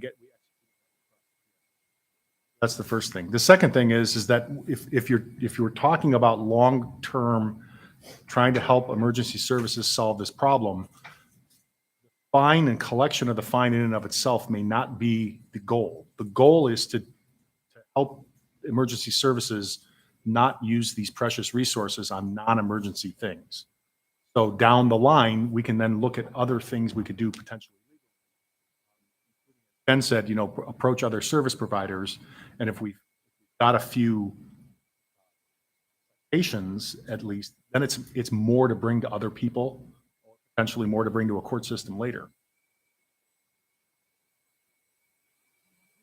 Mayor? Oh, I'm sorry. Were you finished? Assembly person hours? I don't know who had their hand. You already answered one of my questions, whether we were connecting them with folks that could help them. And I kind of have questions just along kind of Rob's, wavelength too, is just, one is these other places have implemented fines. Has it helped? This is just the mentality of you're going to be fined, because I agree with them. You're trying to get blood from a turnip. And then if you take it from their PFD, these people probably don't have much money anyway. So then they're just going to need more social service or whatever. The other question is, why is it that you connect them with the hums and they don't want to do it? Is there something onerous about that system? They're slower to respond. I'm just trying to figure out the mentality. So one, has it worked in any of these other jurisdictions? And two, like what do you think it is about offering them the other services for why they don't want to take advantage of it? Through the mayor to Assemblyman Hours. So again, this is very rarely used. I mean, there's the amount of time someone's actually fined is very minimal. I think it's just more to get their attention and let them know that our resources are being. Areas I've talked to, the Fairbanks and those, the last 2-3 years, they haven't implemented any fines for this. What happens is a lot of them don't want to leave their home. And once they get the assistance or the care, they don't want to leave. The one we just recently was her son lives in Eagle River and wants to take her, but she doesn't want to live in Eagle River. Actually went to court and they actually moved her to Eagle River with her. Or even if they haven't fined people, is it helping them solve that issue where they're not getting called 100 times? Is there any, in talking to Kenai and Fairbanks, like having the fine there, is that helping with reducing the calls from these folks? It does, just the fact that they haven't had to go to the extreme. Fine them, they're starting to understand that we can't, it has deterred them, it has helped. We're just at wit's end, we don't really have many options. Yeah. We have medics, our supervisors, on their off days, going and talking to the folks and having some really good conversations with them, showing them, explaining them that it's just not a 911 true emergency. Not to mention MATCOM, who we dispatch through, they're just overwhelmed with these calls. Fine kind of can get their attention more than just, hey, you should use this other service.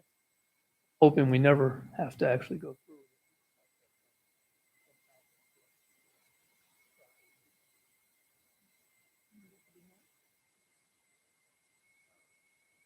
Or what would you estimate average non-transport?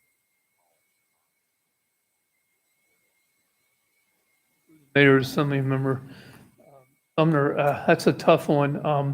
We're there for an hour generally, so an hour.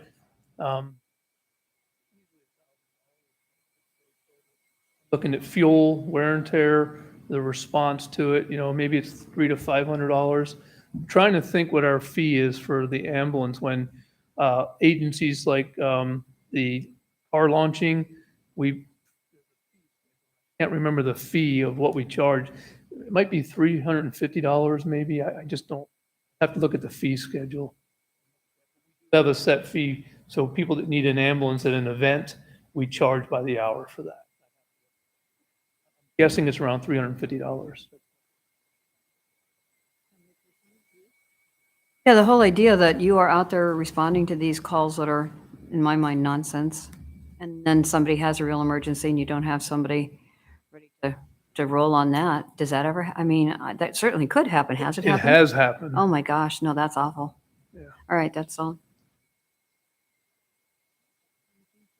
Staff, Assembly? Go ahead and open the public hearing on ordinance 22-073.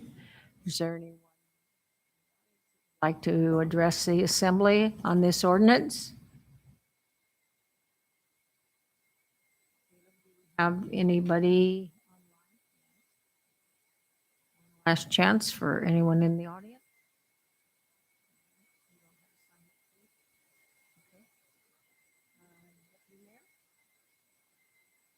I move to adopt ordinance 22-073. Discussion? Go ahead.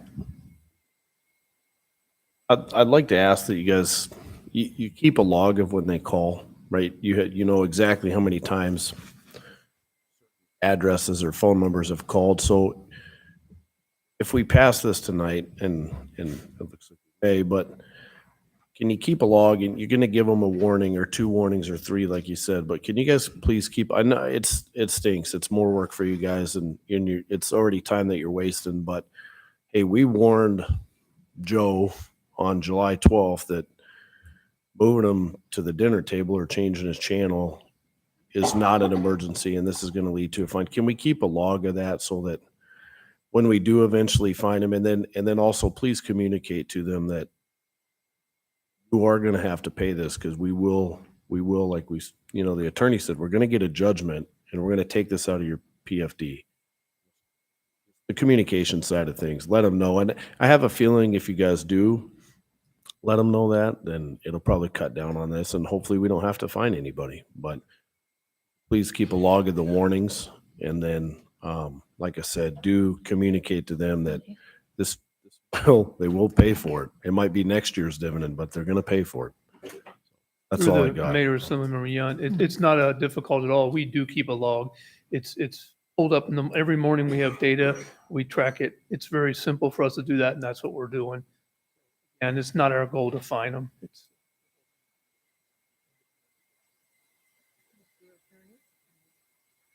Follow up for Assemblymember Yunt. Denise from my office has been working with emergency services and Ms. Loskar in particular.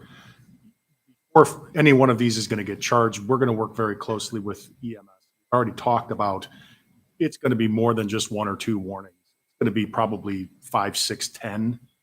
Because again, we're not trying to be, the goal here is not to be heavy-handed and go out and enforce. The goal is to not have emergency services up with non-emergency things. And understandably, it puts the director in a pickle because you can't just ignore the calls, right? Otherwise,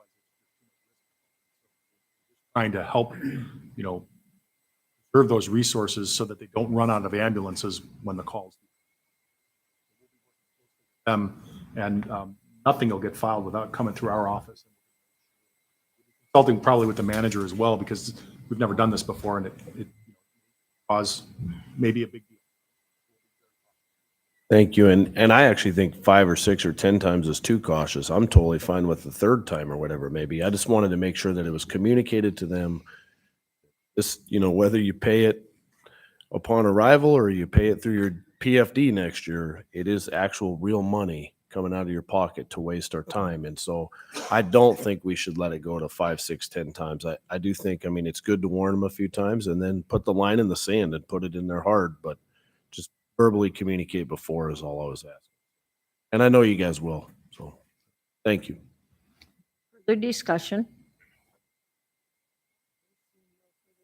Anyone have any objection to the legislation ordinance 22-073 passing? Objection, the legislation passes. Okay, Madam Clerk. Ordinance 22074, an ordinance approving land classification of one borough-owned parcel for the purpose of resource management and watershed and guiding future use and development of said parcel. If you're on the phone and would like to speak to this, press *3.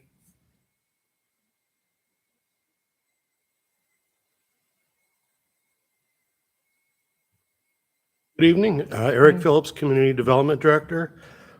Through the mayor, so ordinance 22074 is a reclassification ordinance, basically reclassifying 51 acres of land that's part of a 540 acre parcel at 77 on the Parks Highway. We're reclassifying it from watershed lands to resource management lands. So by way of background, land management the last few years has been in the process of trying to identify potential material sites that lie adjacent to future highway construction and other large construction projects. Large construction projects, the location of your material and its distance from the project's pretty important. So we've been looking at borough lands, trying to find land up and down the Parks and Glen that might be a good material site, which will both save the project money as well as generate for the revenue for the borough. So last year we did some preliminary geotech work out on this parcel, and lo and behold, there's about 300 million cubic yards just on a 50 acre corner of the parcel. We have ran this through our process. Notified landowners within 600 feet, the Waco Community Council, Assembly, the RSA, MSB Fire Department. We also published it in the Frontiersman and on our website. We got 0 public comments back. If this classification is approved, it's only step 1.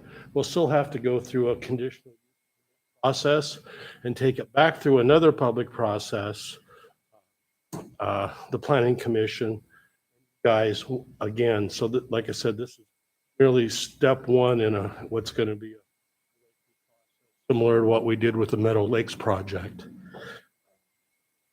Lastly, from an environmental standpoint, going to be developed in accordance with Borough Code, state statute, and federal. That's something as a borough entity we can avoid following all the rules in developing this. That I would be happy to take any questions. Double check what you said, on that 50 acres, how many cubic yards? Because I think I misheard it. 3 million? 3 million, okay. I heard 300 million. I Yeah, I thought, did too. wow, that's a. We're pretty happy with 3 million. Okay.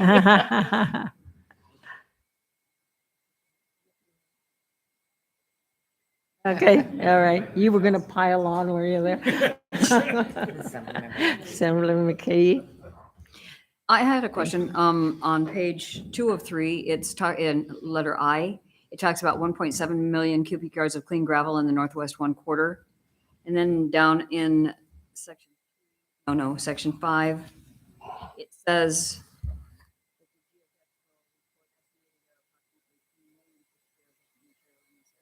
so which one is it? Am I Are you confused? looking at the best interest finding? I think, yeah, And what was the first part? it was, it would be.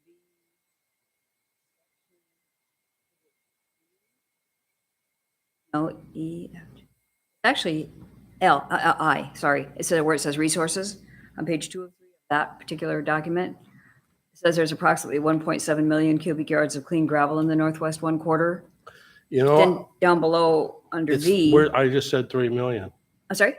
And I just said 3 million. Well, yeah, but that's because it says 3 million down here. Right. So which one is it? I'm just curious. I'll be honest with you, I don't know. Oh, okay.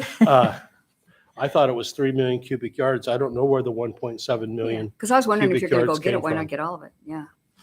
That? I was thinking too, if there's 3, why would you settle for 1.7? We'll Look it mine as much gravel off the site as Yeah. we can, as we can while following, our environment.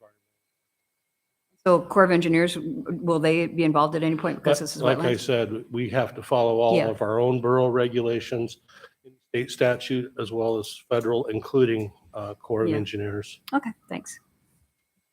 The discussion. I'll go ahead and open the public hearing on ordinance 22-074. Anyone in the audience that would like to address the assembly on that item, you're welcome to come forth. Have anybody online? No, we do not.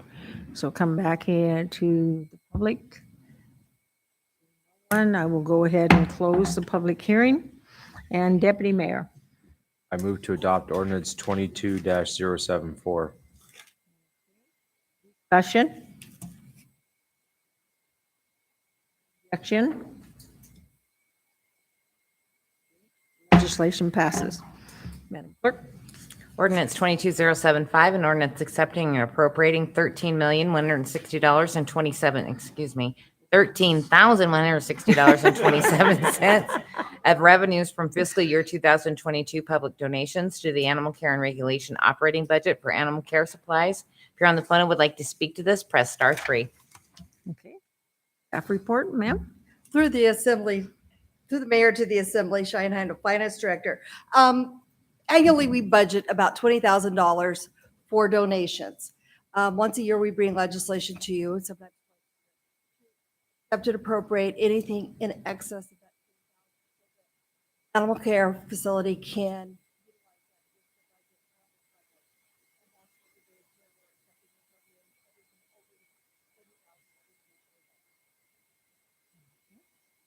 Questions to staff?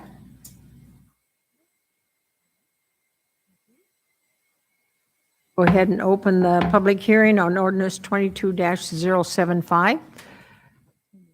Like to testify or present?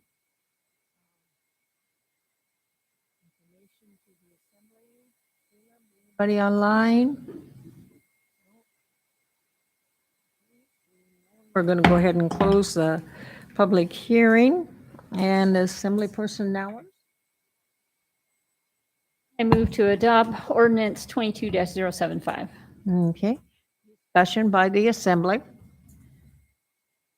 there any objection? Hearing no objection, the legislation passes. Ordinance 22079, an ordinance accepting and appropriating $10,519,653.50 in American Rescue Plan Coronavirus State and Local Fiscal Recovery Funds from the United States Treasury Department. Accompanying Resolution 22061, a resolution approving the scope of work and budget for the American Rescue Plan Coronavirus State and Local Fiscal Recovery Funds. If you're on the phone and would like to speak to this, press *3. Go ahead. Mhm. Mayor, to the Assembly. This is the second half of the ARP funding that we were awarded. As the manager said earlier, we will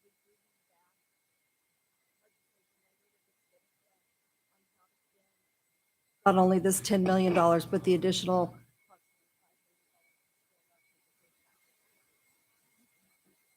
Questions to the, Just a drop in the bucket. The $5 trillion that we printed chasing a cold has led to a lot of inflation. Nick, can we legally use this money to lower the mill rate? I mean, this is why we're living inflation right here, right? What can we use this for? Are we going to give out more free tests?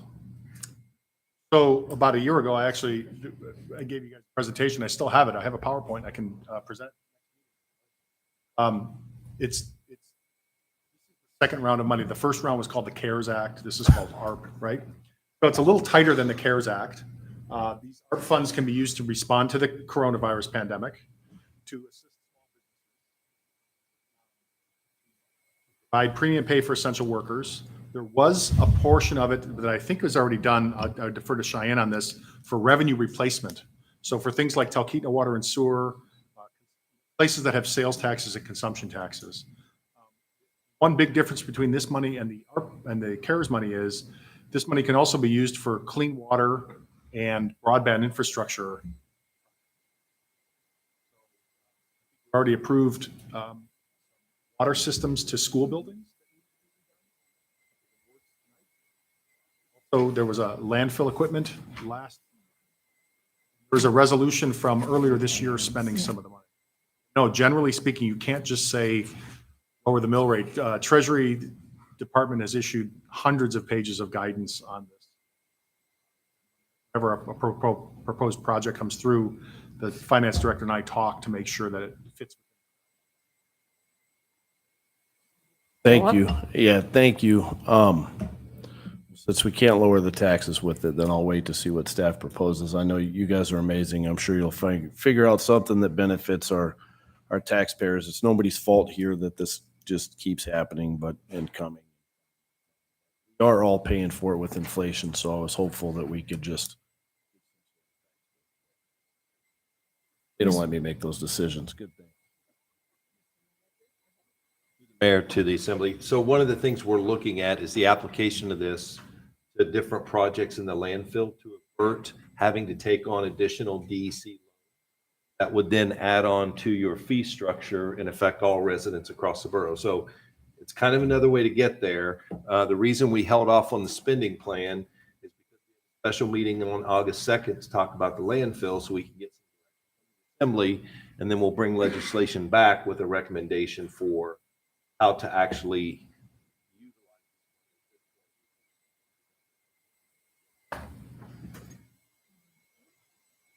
yes, Assemblyperson McKee. Yeah, I had a question. I wrote a note here in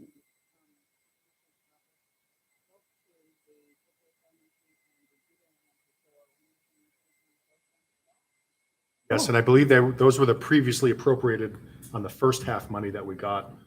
Borough Assembly passed a resolution with a scope of work and budget, spending some of that, but not all of it previously.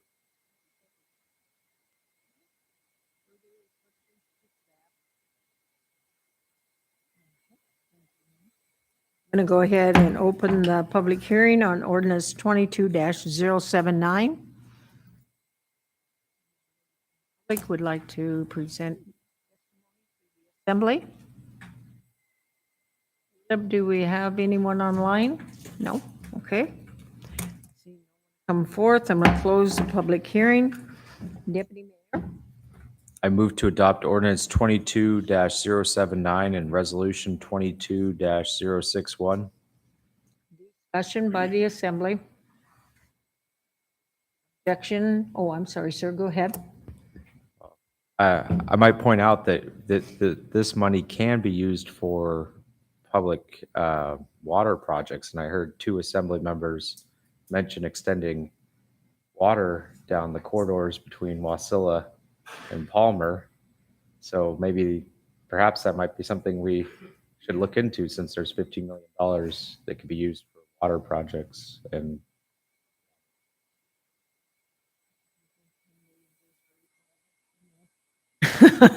Maybe 1 mile of pipe. Assembly person. Yeah, I was just going to say that Helen Minez would be proud of you, Jesse. Further discussion by the assembly. Any objections to the legislation passing? And the legislation is passed. Go ahead, Madam Clerk. Ordinance 2280, an ordinance reappropriating $85,537.19 from Fund 410, Project 338, Caswell Road Service Area, number 15, fiscal year 2023 service area appropriation to Fund 272, Caswell Lakes fiscal year 2023 operating budget for road maintenance service. The accompanying resolution 22062, resolution amending the budgets for Project 338, Caswell Road Service Area number 15, fiscal year 2023 service area appropriation to Fund 272 fiscal 2023 Caswell Lakes Road Maintenance Service operating budget. Staff report, ma'am. To the mayor, to the Thank you. assembly, Cheyenne Handle Finance Director. This reappropriation of capital money is coming forward to you because it was discovered in this fiscal year that invoices from 2021 from McKinley Brothers were never paid for road maintenance contracts. They do not have enough money in the current fiscal year 22 budget to cover these invoices. This is for work done, and the only way to accomplish that is capital for Staff. Going to go ahead and open the public hearing on ordinance 22-080. Anyone that would like to address the assembly? Do we have anybody online? No? Okay. So I'm going to go ahead and close the public hearing. And Deputy Mayor. I move to adopt ordinance 22-080 and resolution 22-062. Discussion by the assembly. John, go ahead. Question for Cheyenne. So my understanding, so are all of these projects, and I might have missed you saying this, but are they in that same RSA so that at least, I mean, who's going to foot the bill for this? through the mayor to Assembly Member Yant.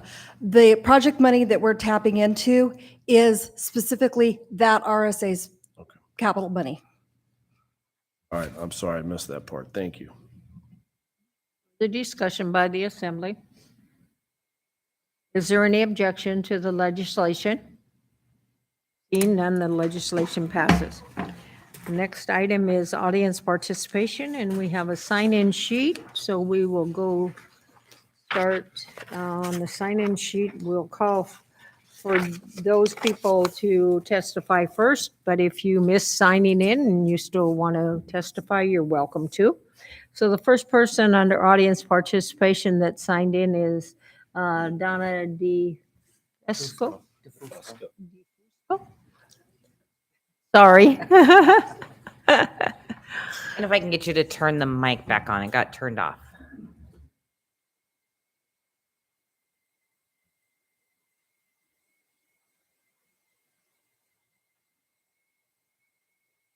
Okay. Okay.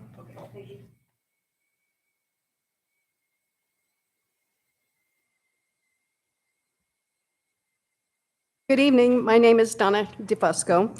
Last summer, I spoke in opposition to the construction of the Burma Road underpass. Let's review for the new members. Last year, a dog mushing special interest group made a request to build a trail which diverts from the Iditarod National Historic Trail located on the section line. The new trail leads to and from Burma Road with an underpass to give trail users a tunnel for passage under Burma Road. According to the minutes, the request was made during a special assembly meeting at the Menard Sports Center, April 29th. The meeting was not video or audio taped. The project was approved in the 2021 budget in May without any prior notification of affected property owners. Last summer, I spoke against the project for several reasons. First, the project was totally unnecessary. There is no reason the public needs a $760,000 tunnel under a 20-foot wide dirt road that only has a 25-mile-per-hour speed limit. A stop sign would have been a reasonable option. Second, the project was unnecessary because there are no documented safety risks, no traffic counts, no traffic citations, speeding tickets, accident reports, none of those. The borough had no information that would indicate any unique safety risks anywhere on the 9 miles of Burma Road, and certainly not in the project location. Third, $760,000 for a tunnel under Burma Road is more money than the borough has spent cumulatively on the entire road since its initial construction in 1953. This expenditure basically gave a 16-foot deep ditch with a trail at the bottom. Burma Road now requires Jersey barriers or some type of vehicle arresting system so vehicles on Burma Road don't inadvertently fall into the ditch. Fourth, the Connect Dog Mushers have always been uninformed of the Iditarod Trail with respect to where it actually crosses Burma Road, which is 4 miles north of the tunnel. It's in the document. It's information that the borough has had for a decade, and you've all received a copy of that. During construction, the borough cleared 90 to 100% of the 100-foot easement alongside Burma Road, extending approximately 700 feet east of Burma Road. In the easement is a pile of logs and 2 piles of gravel. Because this appears to be a public project, thieves have started to help themselves to the resources, which are my private property. The borough has created a problem where none previously existed. The property remains private. The only right the public has to use the trail. They cannot leave the trail. They cannot pick berries. They cannot hunt or shoot. They cannot park. They cannot steal timber or gravel. They can't remove any resources. The public needs to be educated on appropriate trail use and the responsibilities of respecting property rights. I need 3 things from the borough. The borough needs to post signs explaining good trail stewardship and the rights and limitations of the public traveling through private property. 2, my acres of topsoil are missing and they need to be returned. 3, I need a copy of the document from the survey that was conducted on my property. Copies must include the certified plat, field notes, and research. Thank you.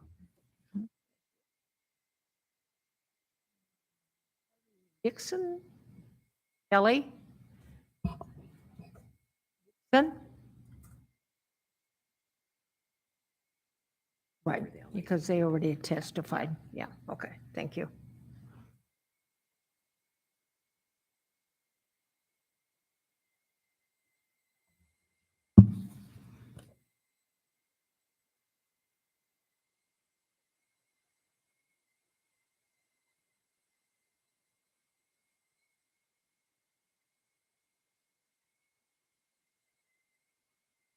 I'm Kelly Dixon. Last November, the borough hired a contractor to plow a trail for the mushers through my property. It measures about 20 feet wide by 1,825 feet long. It was obviously cleared by heavy equipment. There is a process you are to follow when you take such action. I was never notified of your plans to plow down my trees. I was not contacted by the contractor you hired, who was supposed to ask me what I want done with the logs. Your contractor never contacted me with the completion date so I could secure my property.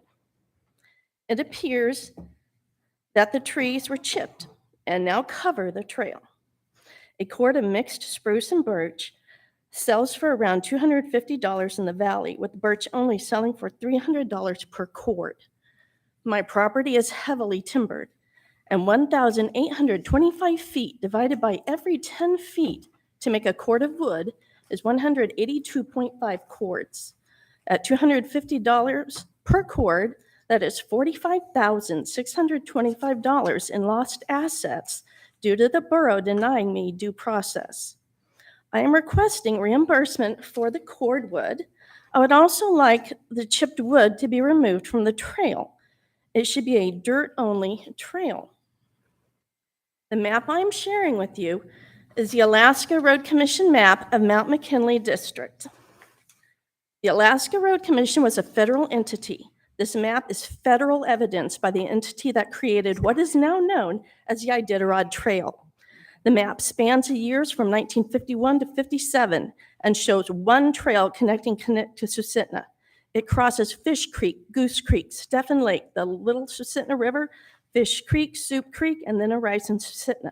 There are 10 identifiable landmarks to accurately locate the Iditarod Trail 1912 realignment. On the back, there is a Google map that shows this same trail based on those 10 landmarks. The Alaska Road Commission journals describe the realignment as a near direct tangent. It absolutely fits that description. This is where it's supposed to be. This is not where the state is asserting it. The crop document, also at the bottom, was prepared by the DNR and describes a financial relationship between the DNR and the Iditarod Trail Committee, which began in 2006. The mushers directly subsidize 2 DNR workers who use all state resources to serve mushers' agendas. The Iditarod Trail Committee has so much money it can support to pay not 1, but 2 DNR surrogates. Innocent private property owners are being crucified by the Iditarod mushers and their 2 DNR surrogates who ignore the historical data. Please stop supporting false trail claims and people who make them.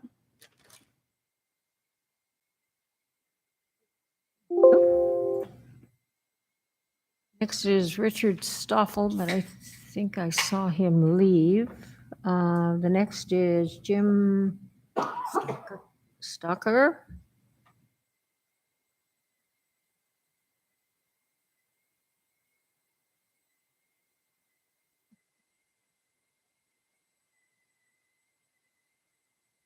Thank you, Mayor, and Assembly. Can you hear me? Mm-hmm. Oh, thank you. I can't, it doesn't sound very loud here.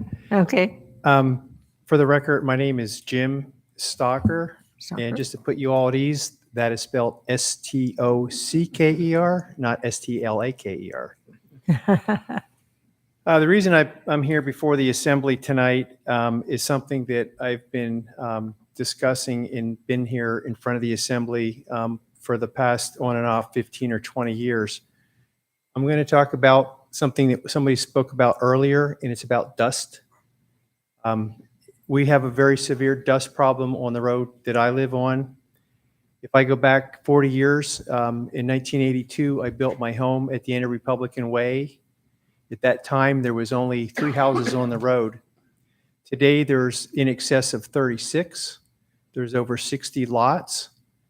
And 15 years ago, I was in front of the Assembly when Mike Gardner, for some of you that go back that far, was the road superintendent. I asked for some dust abatement. I brought a petition in with about 40 signatures on it. We were giving calcium chloride. It worked very, very well. It lasted 3 years. We were then cut off from it. 3.5 years ago, I was back in before this Assembly again. I brought the issue back up again. And I started attending RSA meetings, the road supervisor, or the road service area meetings. I started back in 2019. I found out at that time that our road was on the very, very bottom of the list. We were 19 of 19 in 2019.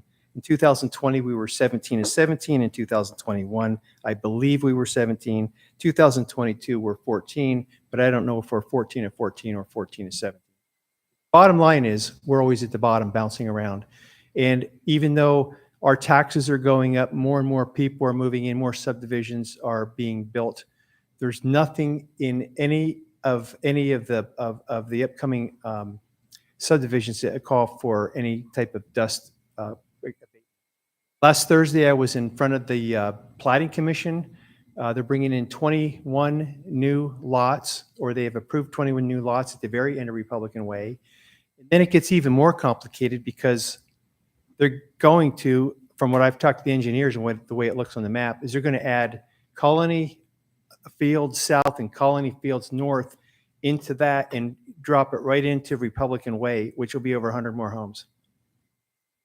I asked the Plating Commission last week to not approve it unless there was some type of a dust abatement or some type of dust program.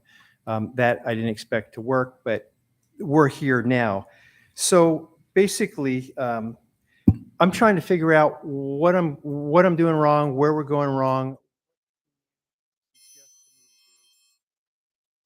Right now, I see the borough spending money on all different types of projects, but we can't get anything, and we have more and more and more homes coming into our area with tons of dust.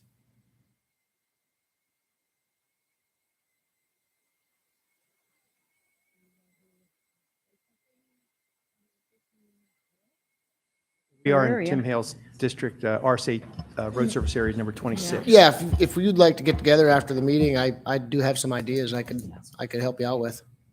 Okay. Yeah, yeah. If anybody has any questions, I'd be more than happy to try to answer them. This is audience participation, but anyway, go I just had a ahead. quick question. As part of that plating action, did they require Republican Way as far as you know? No, they didn't. The only good news I got out of that was I was told by our RSA people that we were we were a residential road, but I did find out that we are now considered a sub-collector. With this new 21 lots, it brings us up to, I believe, they're calculating 800 people traffic a day. When Colony View comes into play, I don't know where it's going to go. 100, 2,000, Okay. something like that. Okay, thank you. Thank you. Thank you, sir. That's all the people that signed up, but anyone else in the audience that'd like to address the assembly on any topic? It can be anything you want to talk to them about. Doesn't have to be on the agenda. One from the audience that would like to address the assembly. Caleb, do we have anybody online? Okay. Go ahead, the person that's online, please. My name's Doug Steffen. I want to address the issue that Kelly Dixon was addressing with the trail that was cut through from 7 Mile Lake through to under Burma Road. I have 2 parcels that were affected. Neither were, I had got no notice whatsoever from the borough that this was going to happen.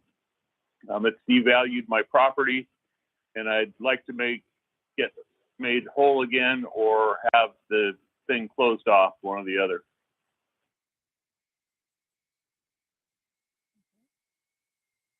Further comments, sir? Where's that at? Thank you, sir, for your comment. I'm sorry, I have a poor connection. Was I heard? Yes, you were heard. I was just asking, you do have a couple minutes left. I was just asking if you were done with your testimony or if you'd like to add anything else. Well, I'd like a response is what I'd like, but that's all I have to say for now, myself. Okay, all righty, thank you. Is that the only person we have online, Caleb? Okay. One here in the public again, like to testify on any item? One, then I'll close public hearing. We are now to the consent agenda.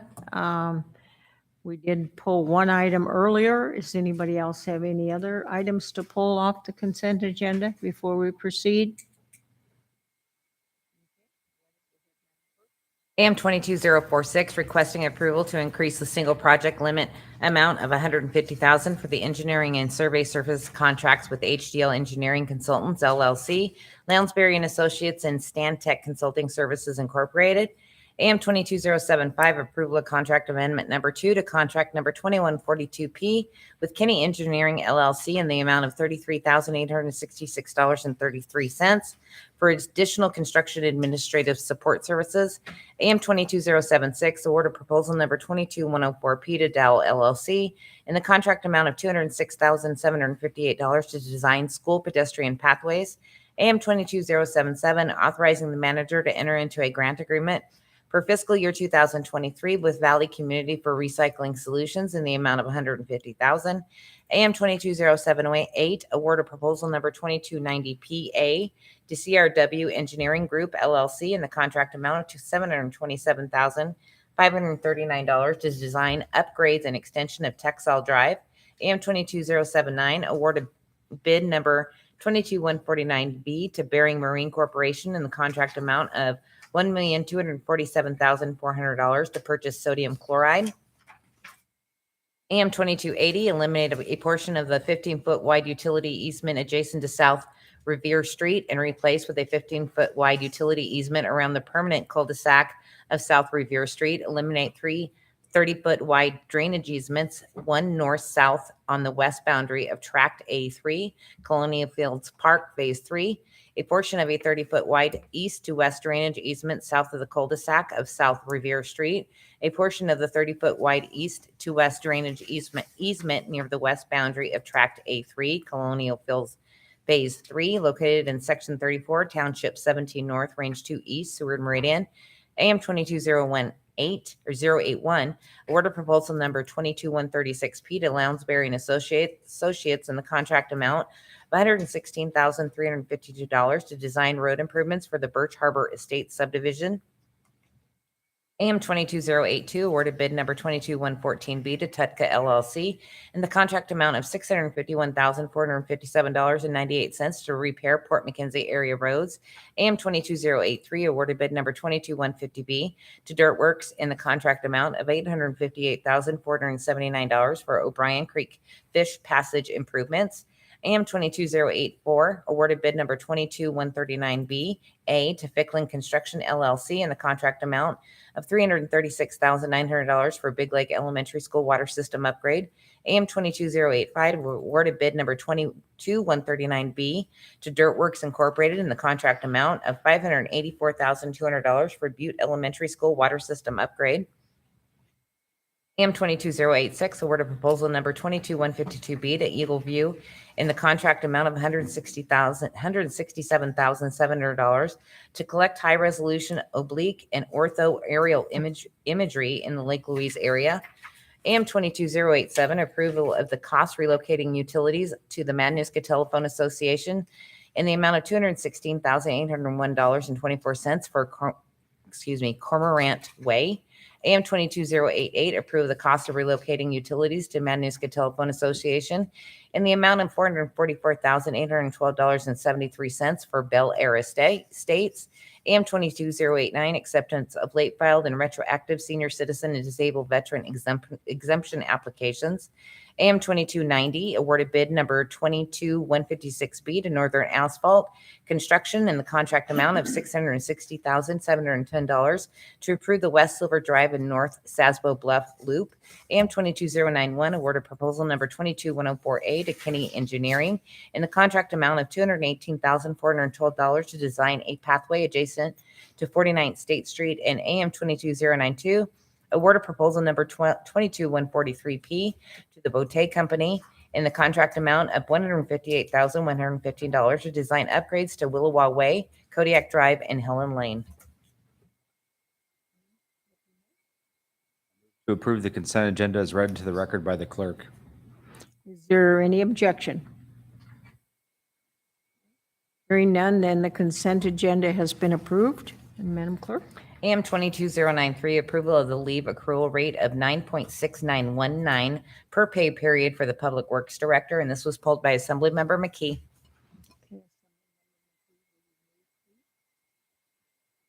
Yes, I move to adopt AM 22-093. Okay. Yeah, I would. Did the math, and this about to like 29, 30 days a year of leave. Am I right on that? Personally, I'm thinking. And that just seems like that's monumental to me. Like taxpayers are paying a full month of pay. That just seems like an awful lot of leave to me. I don't know what else I can say about that. What are these things negotiated with the individual when motion is made or the hiring is made, or are they set in stone Go ahead, before sir. that, or what? Through the mayor to Ms. McKee, I'll say this, and Borough Code requires the manager to generally, and Nick, correct me if I misstate anything, to generally follow what's in the collective bargaining agreement. So that's why this AM is on the agenda tonight, because rate that you see there, I'll just say that it's an already defined rate in our collective bargaining agreement. It recognizes a 50-year anniversary or 5 years of service as the leave accrual rate for any employee that's been here over 5 years. So that is a rate that currently exists in the collective bargaining agreement. We did negotiate this as part of the hiring action for the Public Works Director. The individual comes to us with approximately 30 years of relevant experience. This recognizes 5 years of service, and this individual happened to work for the borough for nearly 2 years in the past. So that's why we looked at it, and I felt that was a fair rate. As far as the leave accrual rate itself, we could get into that, but I think it's kind of, when we talk about the collective bargaining agreement, that's kind of a separate topic in terms of what those rates are that are already defined in the contract. Those rates were discussed during our recent negotiations. Not make any headway on making any changes to those rates. But as I discussed with you earlier when we were offline, is we also do not have a leave cash out, and we have a leave cap. So there are some other factors that play into this idea of leave accrual, whereby employees also are capped. So if you're at the higher end of the scale and you're accruing leave pretty quickly, I mean, it does cap out at a certain number of hours, and you can't exceed that. That happens to an employee. They're in a user. Where in the world does it cap out? If 30 is not capping out, what does it cap out at? It caps out at 600 hours. So an employee that's been here, let's say you have an employee, I might be looking down in the direction of one that's been here for, say, a decade and is accruing a pretty high number of leave hours. Typically what happens, honestly, is they just set it a 600-hour cap and they lose leave. That's typically what happens. When I retire from the school district, I'll come work for the borough.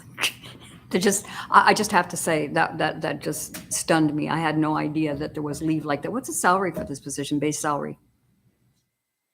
It varies based on the years of experience. So like for this I don't know what the step one this position comes with at least 10 years of experience required. So I don't know what that base is. I don't have a scale in front of me at the moment. I'm just registering my chagrin and dismay and whatever other word I can throw in there. That just seems like an outrageous amount of money for the borough taxpayers to pay to fly on the beach in Tahiti and probably make a lot of money to boot. So he's probably a really good guy, and he'll probably hate me for saying this, but that's kind of how I feel about it. The mayor to Ms. McKee, one last comment then. I agree with you. We should look at changes in the legal. Borough did take that position in recent headway with that, but we also did not conceive cap and or cash out. Comment about the school district, they do have leave cap. I don't know that they do not. They do have a leave cash out, but it's so minimal. I mean, it's like a couple of days. So really, well, for staff that aren't year round, correct. I used to be a labor negotiator, just so you know, keep that in mind. I'm reminded of that. Your husband let me know that.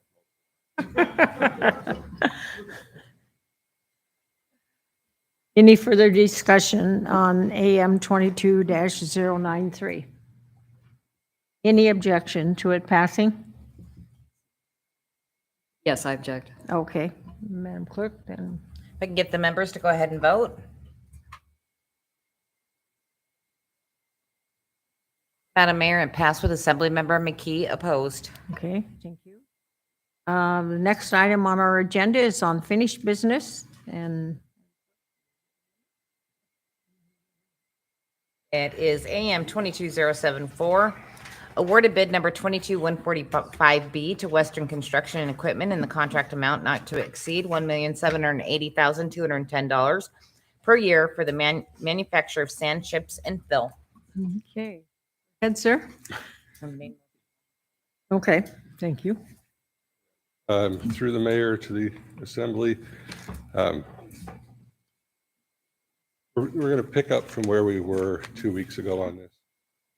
We had the opportunity to meet with 3 of the assembly members and kind of talk through this entire process, how we got to where we were, what the total cost of this was, and how the allocation was going to be divided up between solid waste and between the manager sent out this document for everybody to look at and to review, and it kind of gives a really good cost breakdown of how we compare this year to how we compare in the past in terms of the amount of material that we're producing. Our annual use of chips and sand is going up dramatically over the years, and a lot of that is just because of the changes in weather patterns. We're having a lot more icing conditions, and RSAs are just using more and more of it. So that's what's contributing to this increase in the material volume. And one thing that we looked at was how we were going to setting the rate to charge the RSAs for the sand and the chips. And the number that was proposed to us was $10 a yard. That reflects a bit of a savings for the RSAs. So everybody within the borough that's paying RSA taxes is going to realize the benefit from this. It also allocates a portion of the cost over to the landfill. The landfill is going to get somewhere between 250,000 and 500,000 yards of material removed from the C&D pit, and then later on into other areas that they're going to have to take out anyway when it gets ready to go ahead and construct these new cells. Any questions? I can go through, explain some more of the numbers if there need be about the operation itself. Through the mayor to the assembly, just real quick, I think one of the sticking points last time we had this discussion was the cost comparison to what we paid for sand and chip or road traction material from the previous year. So that's why we took this approach in terms of laying out those figures so that you could actually see the quantities and the cost for the material that we acquired last year as compared to this year. So, and as a reminder, as Mr. Kraft mentioned, this is a 3-year contract with 2 one-year renewal options. So this is going to create some price stabilization over the next few years to earlier assembly comment around inflation. So I think there's some benefits beyond just the current fiscal year. It also has some benefits down the road potentially with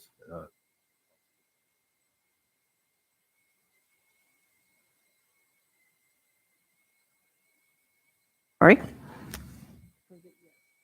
Assemblyperson Yount, go ahead.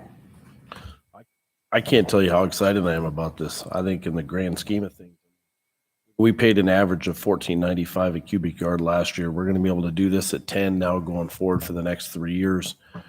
If you're making 60,000 yards a year, that's a $300,000 savings to the RSAs, plus all the work with the excavation we're getting. I honestly think if we create some sort of system here, the taxpayers benefit to save, $500,000 to $1 million a year, I think, on this. Thank you for laying this out in a really easy format to follow, and I'm excited about it.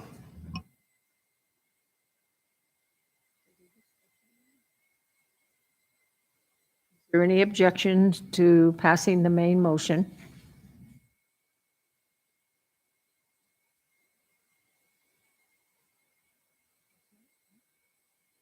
So the legislation then passes. No vetoes. The next item is new business. Introduction for public hearing on July 19th is ordinance 22057, ordinance 22063, and ordinance 22081. Mayor? Read into the record by the clerk and set the public hearings for July 19th. Is there discussion? Is there any objection? None, then the legislation is introduced. Next item is a vacancy report. Deputy Mayor? I move to confirm the recommendations of the mayor as follows.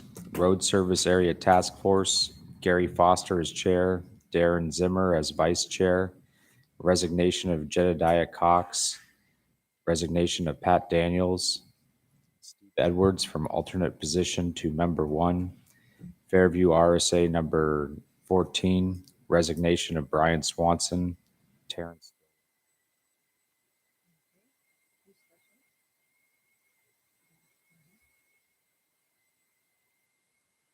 I move to divide the question to take the appointment of Steve Edwards out of the number 1 position back to the alternate position. Yeah, from the alternate position.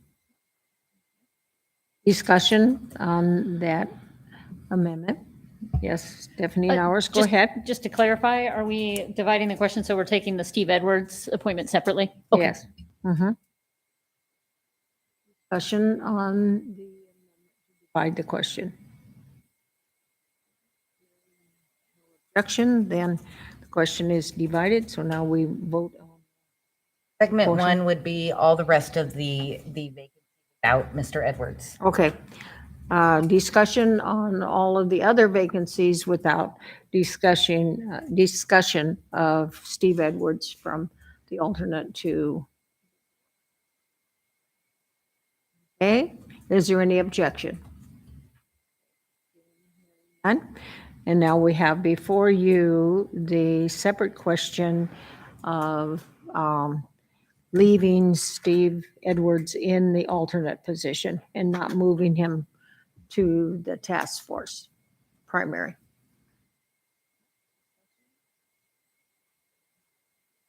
Assembly member 2. Say something about it? Yeah, what I'd like to do is leave Steve in the alternate position. We have a representative from the Big Lake area that's a RSA 21, which we didn't quite have when this came forward, and we have her now ready for the next go. Steve Edwards will be still there as an alternate. Yes, Deputy Mayor, go ahead. So Madam Mayor, I guess since this is your recommendation, I would objection to that? No, that's Okay. that's fine. We when we accepted the resignation of Pat Daniels, then that took off, we didn't have any representation then from RSA 21. Did find someone from the RSA 21 board, and we do have her application, and it'll be moved.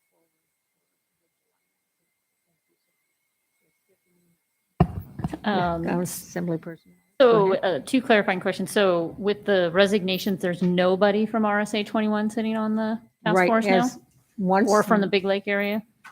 Well, not from the Big Lake area, but as from RSA 21, because Okay. Pat Daniels was the primary for RSA 21. So when you accept his resignation, which he has submitted, then that doesn't. When we set this board up with the alternates, and I don't know if this is through the manager attorney, but was there any specification that an alternate was there in case of a vacancy? So the alternate would automatically be moved into. Go ahead, sir.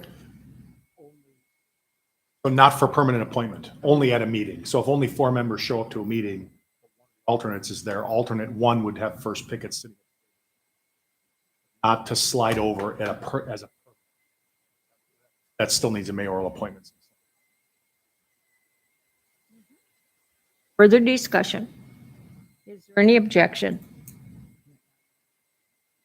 I need to clarify the vote here. Okay. So what's before you is the confirmation of Steve Edwards into the permanent position. If you don't want that to happen, you would have to vote no. So if you object, Yeah. somebody needs to object and then we can vote. He If you did vote object. yes, Mr. Edwards moves forward to the primary, the membership, member one position. If you vote no, he stays as a Alternate. alternate. Thank you. Yep.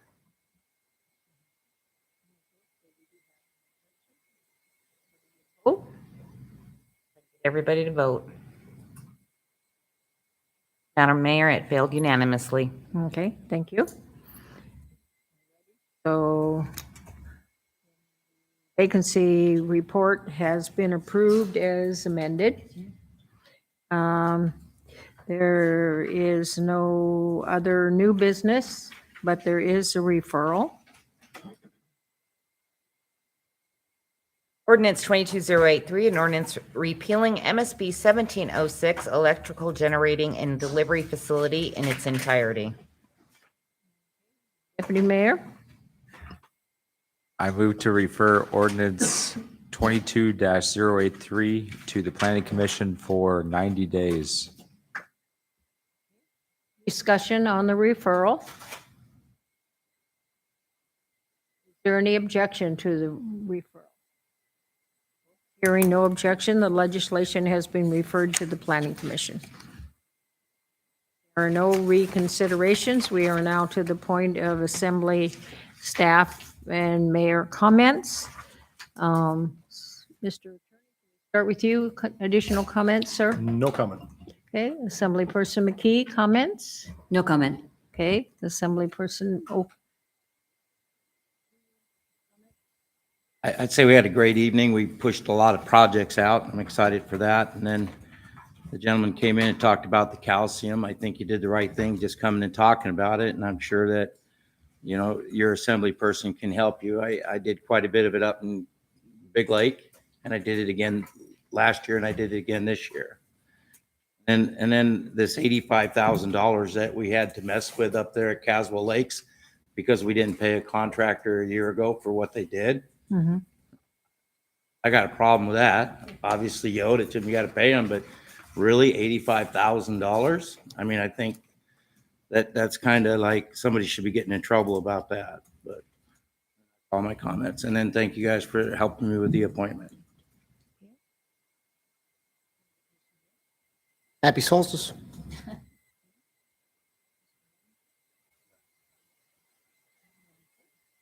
Thank you again for the earlier discussion. I appreciated it. Thank you. Person Yount, discussion? No comment. Okay. Assemblyperson Nowers, comment? Yeah, just a few things. I think it was a good meeting for a lot of things that we got done.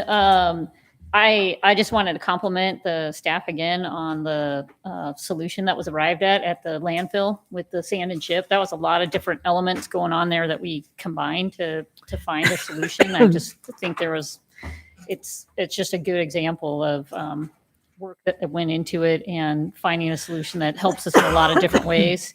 So solving a lot of killing two birds with one stone or three. I think Mr. Stalker brought up, it just makes me wonder that much traffic going onto your road, why there's not an upgrade happening. And I mean, I know there's specific issues there, specific requirements in terms of how much traffic when they get an upgrade, but the real solution to dust is pavement. And I know the borough has looked at trying to get that done, as opposed to spending money on dust control, and then you don't have the money for the pavement. So I guess I'll just be curious to hear more about that project and what's going on there. Just again on that sewer and water extension, I just want to mention one of the reasons I've been thinking about that is because if you talk to businesses in Palmer, they have trouble finding people because they can't find affordable housing nearby. So you got businesses in Palmer, somebody's living way off down Kinnick Goose Bay. No insult to Kinnick Goose Bay, wonderful place to live, but that's a long way to travel for a job that, is some of those jobs you can't pay a lot for. So being able to support the employment of people for the businesses in the core area without them having to drive an hour is just something it will help our business community grow out here and help people have affordable places to live. So, and then I just wanted to note that the shelter, I know there was a story in the last couple weeks about all the animals there, and I think they had another Name Your Price, come adopt animals, and they had quite a bit of success with getting animals out the door. I hate to see that situation just repeat itself all the time, but kudos to the staff for doing things to try to get some of those animals back into homes. Thanks and happy solstice.